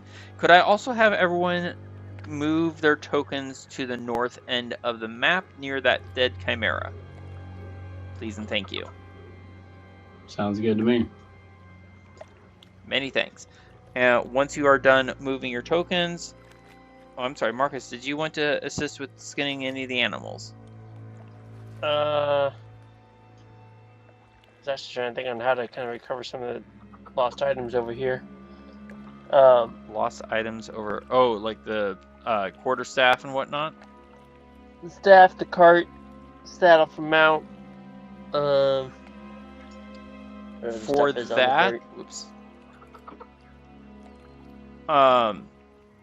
As for the cart and everything in the cart, we'll have to hitch it to someone else's horse now, frankly.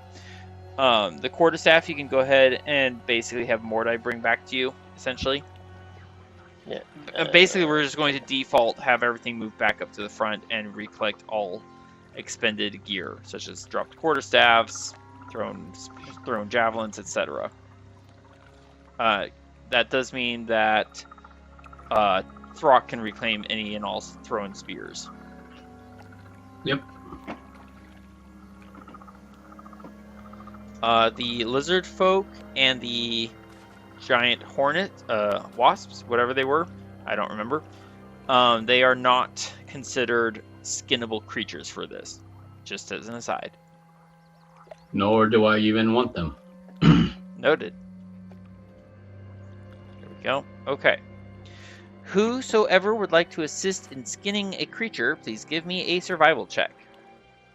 All right. And if you do not have... Wait, no, Marcus is here, so he's brought illumination, so he can help with that.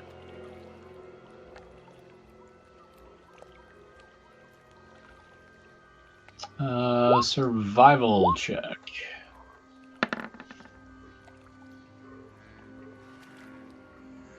Okay. Not great, Throck. Wait, whose is the 9? That was Roscoe, actually.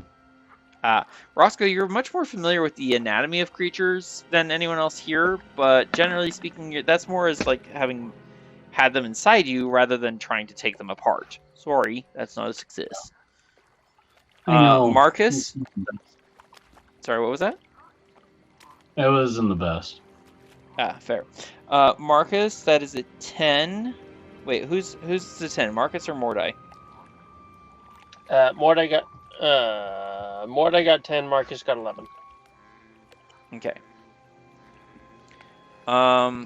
Not super great, but let me check my DCs. I just know the 9 was a fail. I don't remember the others. Stand by. Do. This button. No. Yes. And this. There we go. Okie dokie. I will say that Marcus and Mordai, if you two are working together on one of the chimeras, you will begin successfully skinning one of the chimeras. Sure. And now Tanner, he will assist. Survival. Swing. We'll try. Noted. Okay, so I get a nat 1, which is a success. Because I'm just trying to beat the DC, not making an attack roll. Wait, why is Throck rolling? Whoops. at advantage. I thought I took that off of advantage. Noted. We'll go with the first result, which is an 18. All right, so Throck, I will say you can start on the second Chimera, probably the one you already started anyways by chopping off a goodly portion of it for dinner.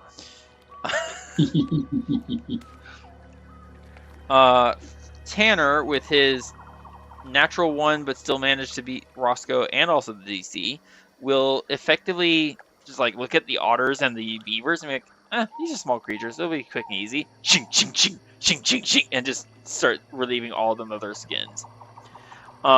Each of the beavers and each of the otters, being tiny creatures, they will each yield 1 pound of food. So that's going to be 8 pounds of fresh meat. It is unknown at current how safe or not it is to eat chimera meat, but each of the chimeras will yield up 32 pounds of dubious quality meat. Dubious. I love it. Or it could be really, we could call it just spicy. And see if there's any digestion problems that follow. Yeah, who knows? Who is going... it would seem that Ghost is going to be the one pulling the wagon. Is that correct, Marcus? Yeah, for now, I guess. Okay. I only ask because that is how you have arranged both Ghost and the wagon. Right. We have 6... so it will take us, let's say... let's see, hold on. 1, 2, 3, 4. Out of all of us, so I'm going to say that between all of us working together, and in Marcus and Mordai's case working together on one of the Chimera, it takes us 2 hours to harvest the meat and the furs. Roscoe, you have 8 tiny... please add to your character sheet the treasure section.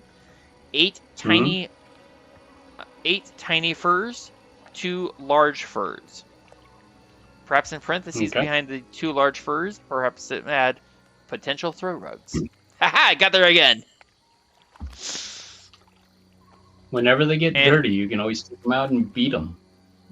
Exactly. And for... Let's see, where is that note? Not there. Hang on. I think it's in... here. This one.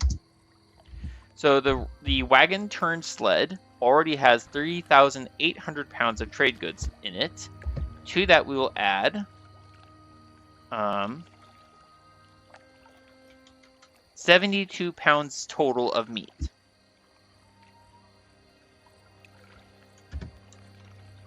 Okay, so you're putting that on the cart? Yes. Okay. Also, I would have removed the saddle from mount. Yes.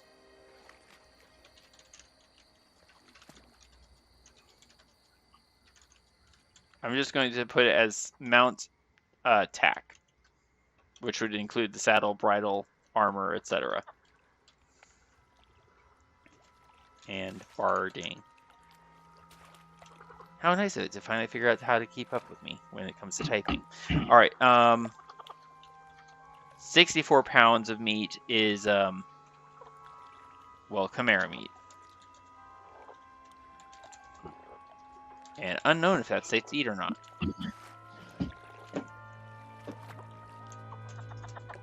If anything, we could always lure it out for other predators or something like that. Indeed. All right, so as we set out, Tanner is going to, as we set back out on to travel after these 2 hours worth of harvesting and foraging-ish, Tanner is going to quickly step aside because he's curious about something. Okay. Tanner comes back as we set out. It would seem that those chimera were mates. They had a nest nearby. It does not seem to have had any young ones in it. Which isn't terribly surprising given that it's winter. Alright, so where is Tyrael? Does the idea of no young ones include the question of no eggs? Because I'm less concerned with hatchlings and more concerned with, breakfast. I saw no signs of eggs.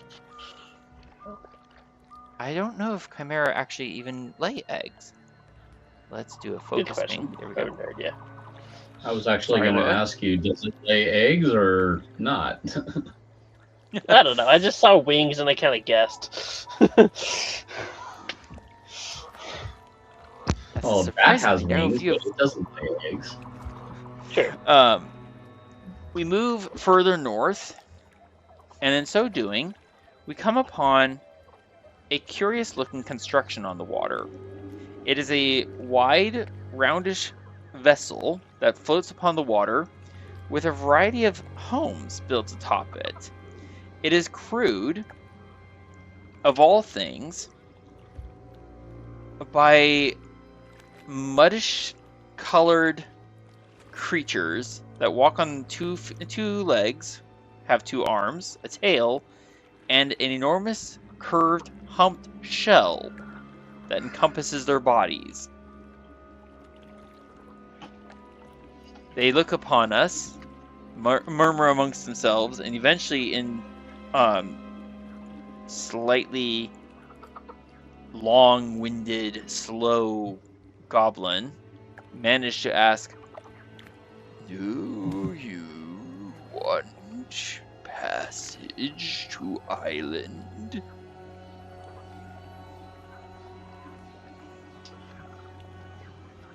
Well, I assume we are heading to an island, correct?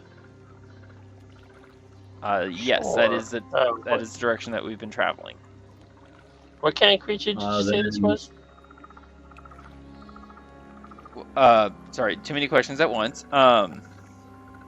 Mordai, you would know these to be turtles. They are humans-ish, mixed with turtles-ish.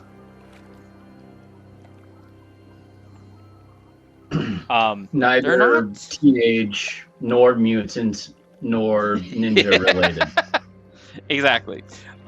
They are very slow in their modes of life, but not necessarily unfriendly. Let's just say they'll eat many things, not necessarily just vegetables and not necessarily just meat. So, I assume that they're not in the interest of attacking travelers such as ourselves, and we would greatly appreciate travel to said island that they are heading towards.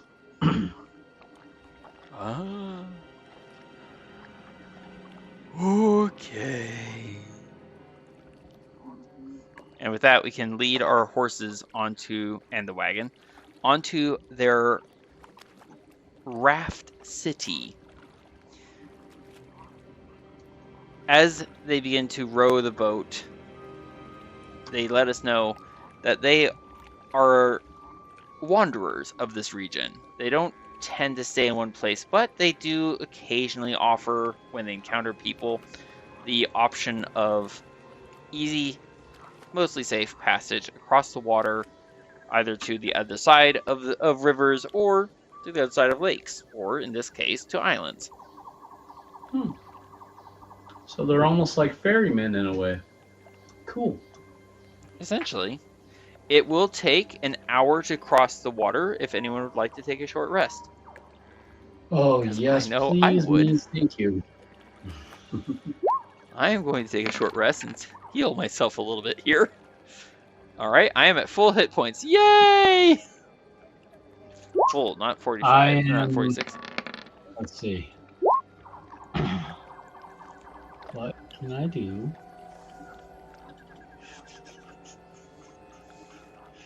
I'm actually good there. I could possibly do that. You know what? I am going to do that while I'm here. If you insist. Since we're going to be taking a short rest, I want to use my natural... Oh, nuts. I thought I could use my natural recovery on a short rest. It says only on a long rest. No, you can use it on a short rest. I can? Yeah, where do you... I'm sorry, I'm just opening your character sheet. Um, Natural recovery... Where is that? right Spellcasting up natural here recovery. on the... Oh, okay. So that's what it takes to recharge your natural recovery. Oh, to recharge it, but I can use it while on a short rest. Exactly. You also recover all uses of your wild shape, and just FYI.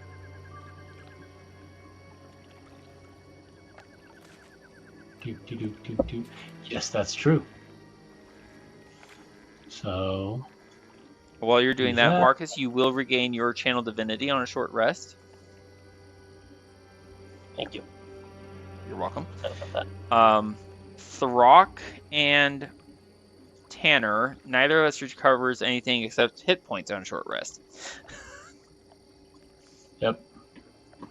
While we are resting from our travels and battles, for once in relative ease, including our horses, who are actually treated to a rather bountiful feast of curiously colored swamp grass, the turtle people. Does anyone want to talk with them?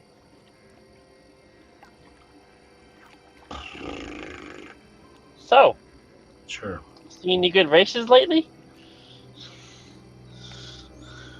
There is legend of one of our kind who set out to race. Legend has it that he is still on his way to the starting line. So that's a no. It is an epic tale. It lasts in the telling for 310 days.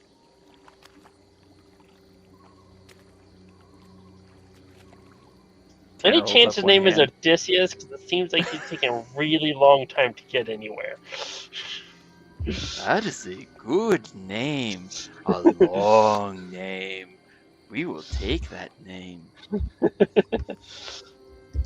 Tanner holds up his hand. Thank you. I think we will not listen for the whole of the tale.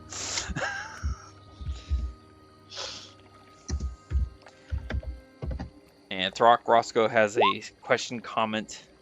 Roscoe uses a hack and leaf brew. Feeling a little battered over there, Roscoe? Yeah, for some reason my hit dice keep on rolling short numbers and I only have 6, so I'm thinking, why don't I just use a hack and leaf brew? Wait, I'm sorry, what about your hit dice? Well, I was going to be using some of my hit dice to recover my health because I'm down to 17.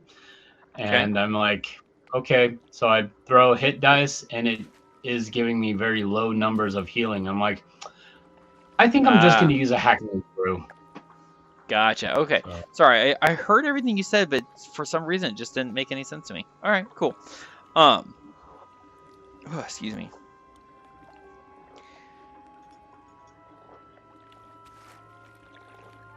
It has been many days since we have seen someone travel these waters in a peaceful way. Nice. It is good you seek quiet journey with us. Nicely rolled, Roscoe. Thank you. You know the dangers of sleeping in the shadows? Oh, yes, we have heard warnings about sleeping in the shadow. Make sure you have plenty of light.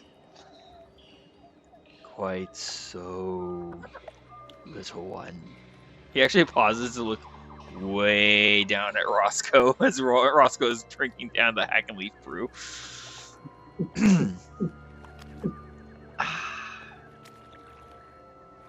It is good to go to the South Village. They have just completed their great project. Okay. It is a lamp.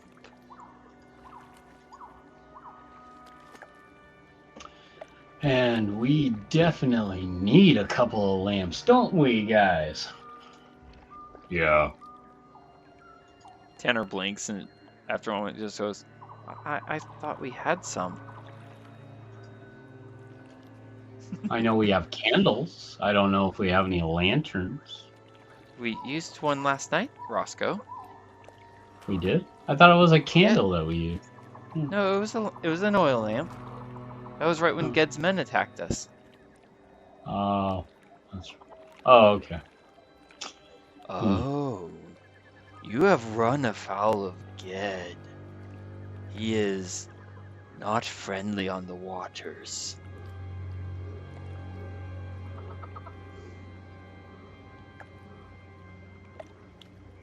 The turtle interjects this comment after hearing Tanner comment about our attempt for a long rest, followed by an ambush, so to speak.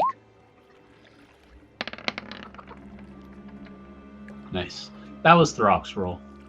Oh, I realized that when I saw the D12. I was like, wait, who's rolling what? Oh. The only class in the game that has a D12 for hit dice. Does anyone want to follow up with the turtle's comment, or do we want to disembark? 53. I think I'm good to go. What did the turtle say again? Oh, he apparently knows of Ged. As he mentions, oh, you have run afoul of Ged. He is quite unfriendly on these waters. What is Ged? He is a warrior who has assaulted many travelers. He has taken the cargoes of those trading with the South Village. We have found their bodies, usually in pieces. It is sad, but we recycle as good swamp dwellers, and the soup pots have been quite full as a result. Soup pots. I'm gonna give these turtles a big side eye of suspicion.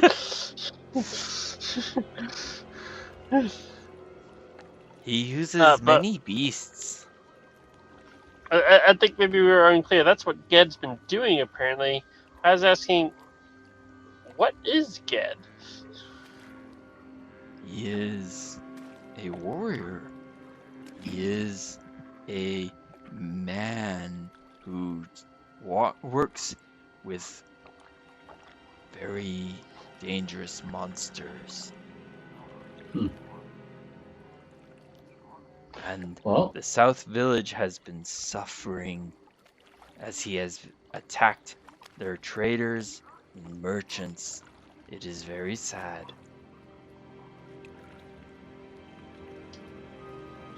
So, strong, cunning. I'm writing this down in my little journal. Strong, cunning warrior only has a GED.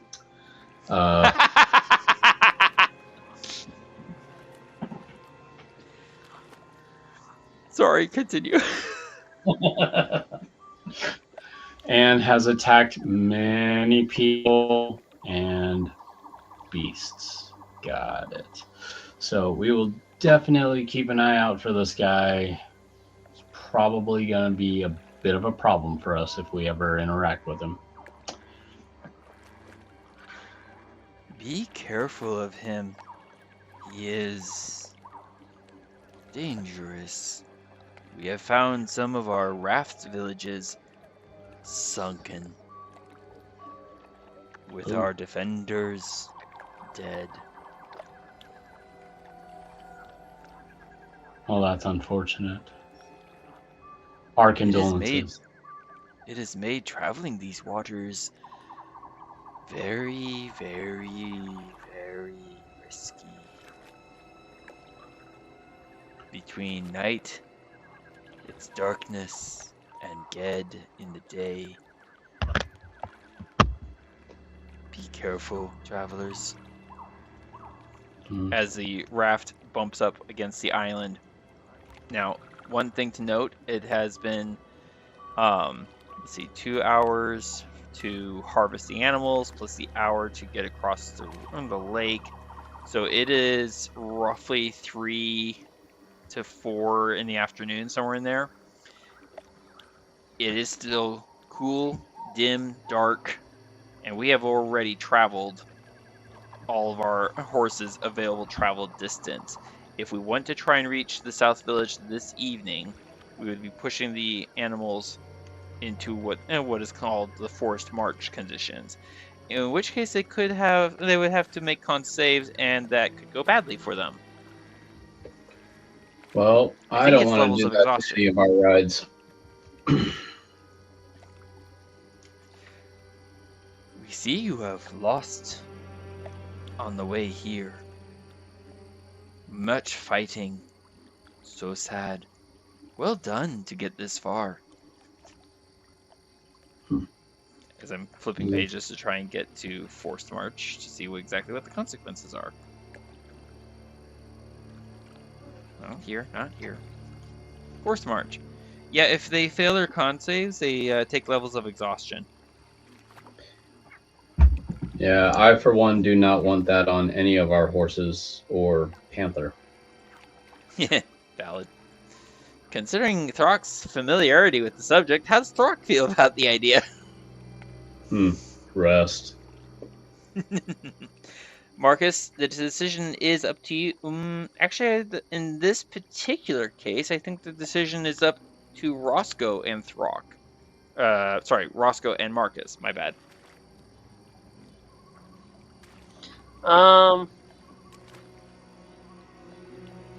Let's see. Can we reach South Village with just like one push and take a rest there? That would put our horses at risk of 1 level of exhaustion. Yes, but we would also... Well, I'm trying to kind of question the distance, but like, if we're gonna reach South Village at the end of that push, we could take a rest there anyways, and they will recover. But what if we also get ambushed along the way? Yeah, there is that possibility. We don't know this territory as well enough as we'd like to, so therefore we have to take every caution necessary. How many of the let's see, not silver taffs, but juicy nectars? Is that the one that lets them recover a level of exhaustion? I believe Throck has 9 juicy nectars, which that could handle everybody in our group. So my thoughts would be we don't need to take them yet, but if we do get in trouble, we could take them. And if South Village is within range that just one short push could get us there, I think it's worth it. If it's anywhere past that, then I agree with you. It's not worth taking the risk of pushing very far. It is 1 hour from the. It is 1 hour's at regular pace travel from where we are currently. So Roscoe, if you insist, and you are truly, truly, deeply concerned about pushing, we could rest here. But I think we could reach it in good order. All right, let's push them. Can I please have each of the horses give me each of the horses and the panther, please give me a Constitution saving throw. Not including Mount, because Mount is dead. Sad. Here is Long Step, followed by Ghost.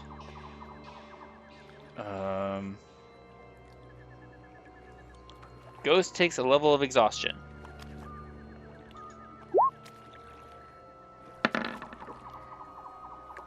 As does Nightshade.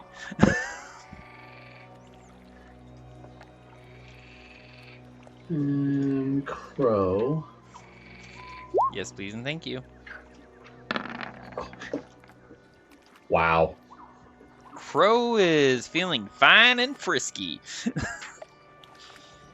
Where is it? Nope, not here.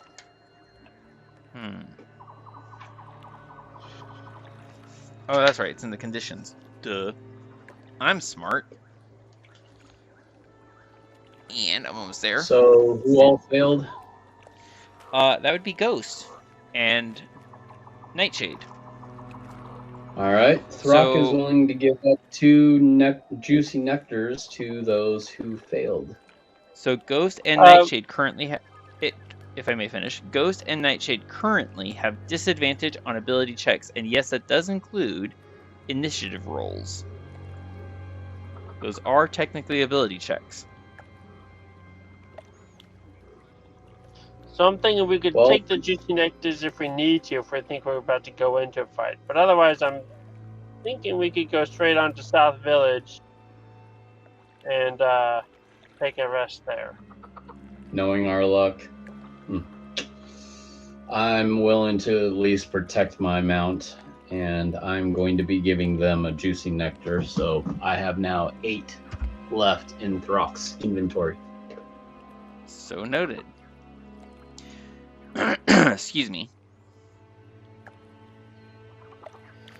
As I quickly switch over to here and grab this, and okay.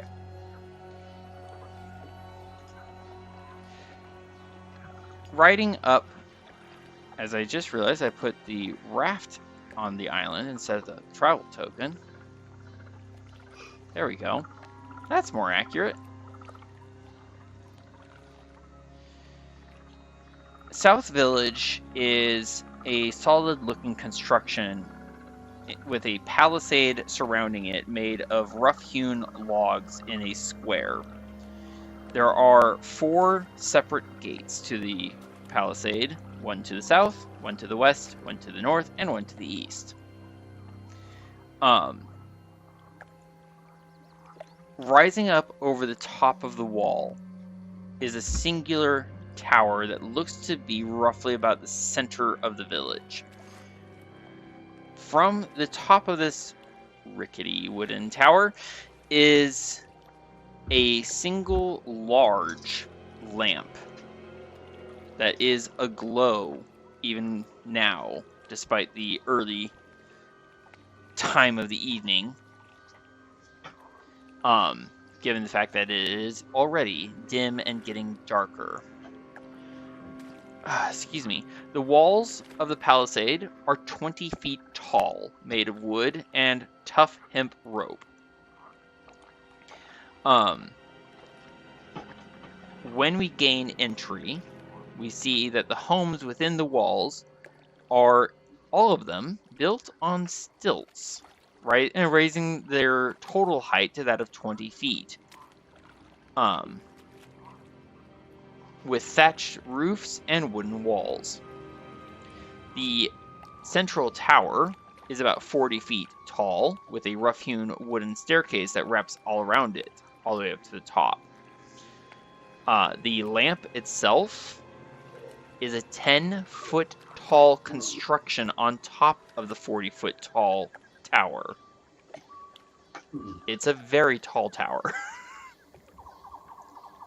There is an overwhelming stink of decay, damp, and tobacco smoke, and the area is heavily humid. Of note, in the... Oops, scrolled too far. In the rough center of the village, in the main square, stands a statue of a hale, powerfully built female dragonborn. She is shown to be wearing a breastplate from which drapes a dramatically carved cape. Planted point down on the plinth is a glittering trident, its haft set to rest in the stone claw of the statue.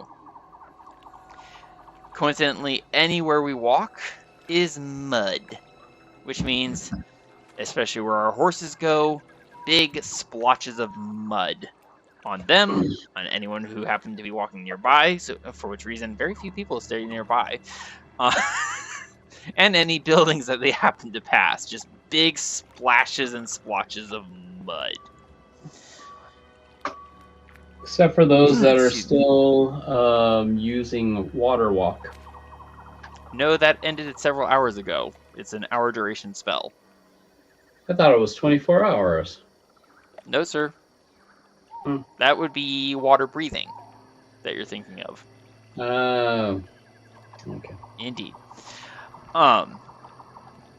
Despite the hour and dim light conditions, there are people who are, moving about, muttering. A few people lounging near their stilt-raised homes, smoking their pipes. Throck, you're very interested, I presume.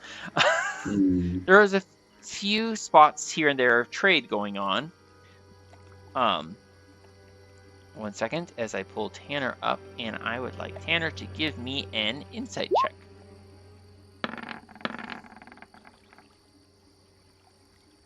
This place seems quite peaceful and relaxed. I am impressed. It is a relief after our many journeys and battles. And with that roll result, I'll let you think of that what you will.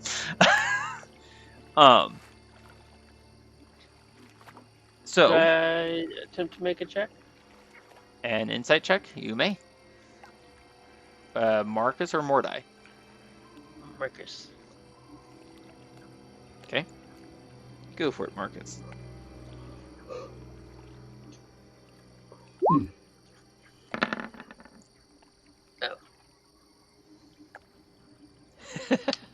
Thought I was getting some fuzzy feelings. I mean, you feel very safe and relaxed. I mean, I see your 6, and I'll even try rolling. Which one, Throck or Roscoe? Hey, I actually rolled a 1. I want to roll again because you all. Which one is? Which one? Okay, hold on. Which? Oh, hey, stop! I'm trying to find out who rolled the 4. Roscoe. Thank you. Who rolled the 17? Mordai. Thank you. I gotta know these names. Mordai, you're more familiar with the swamps than these newcomers. And I take it this to be Throck. No, that was Roscoe because he rolled a nat 1 on an ability check. Oh, that's right, his lucky feature.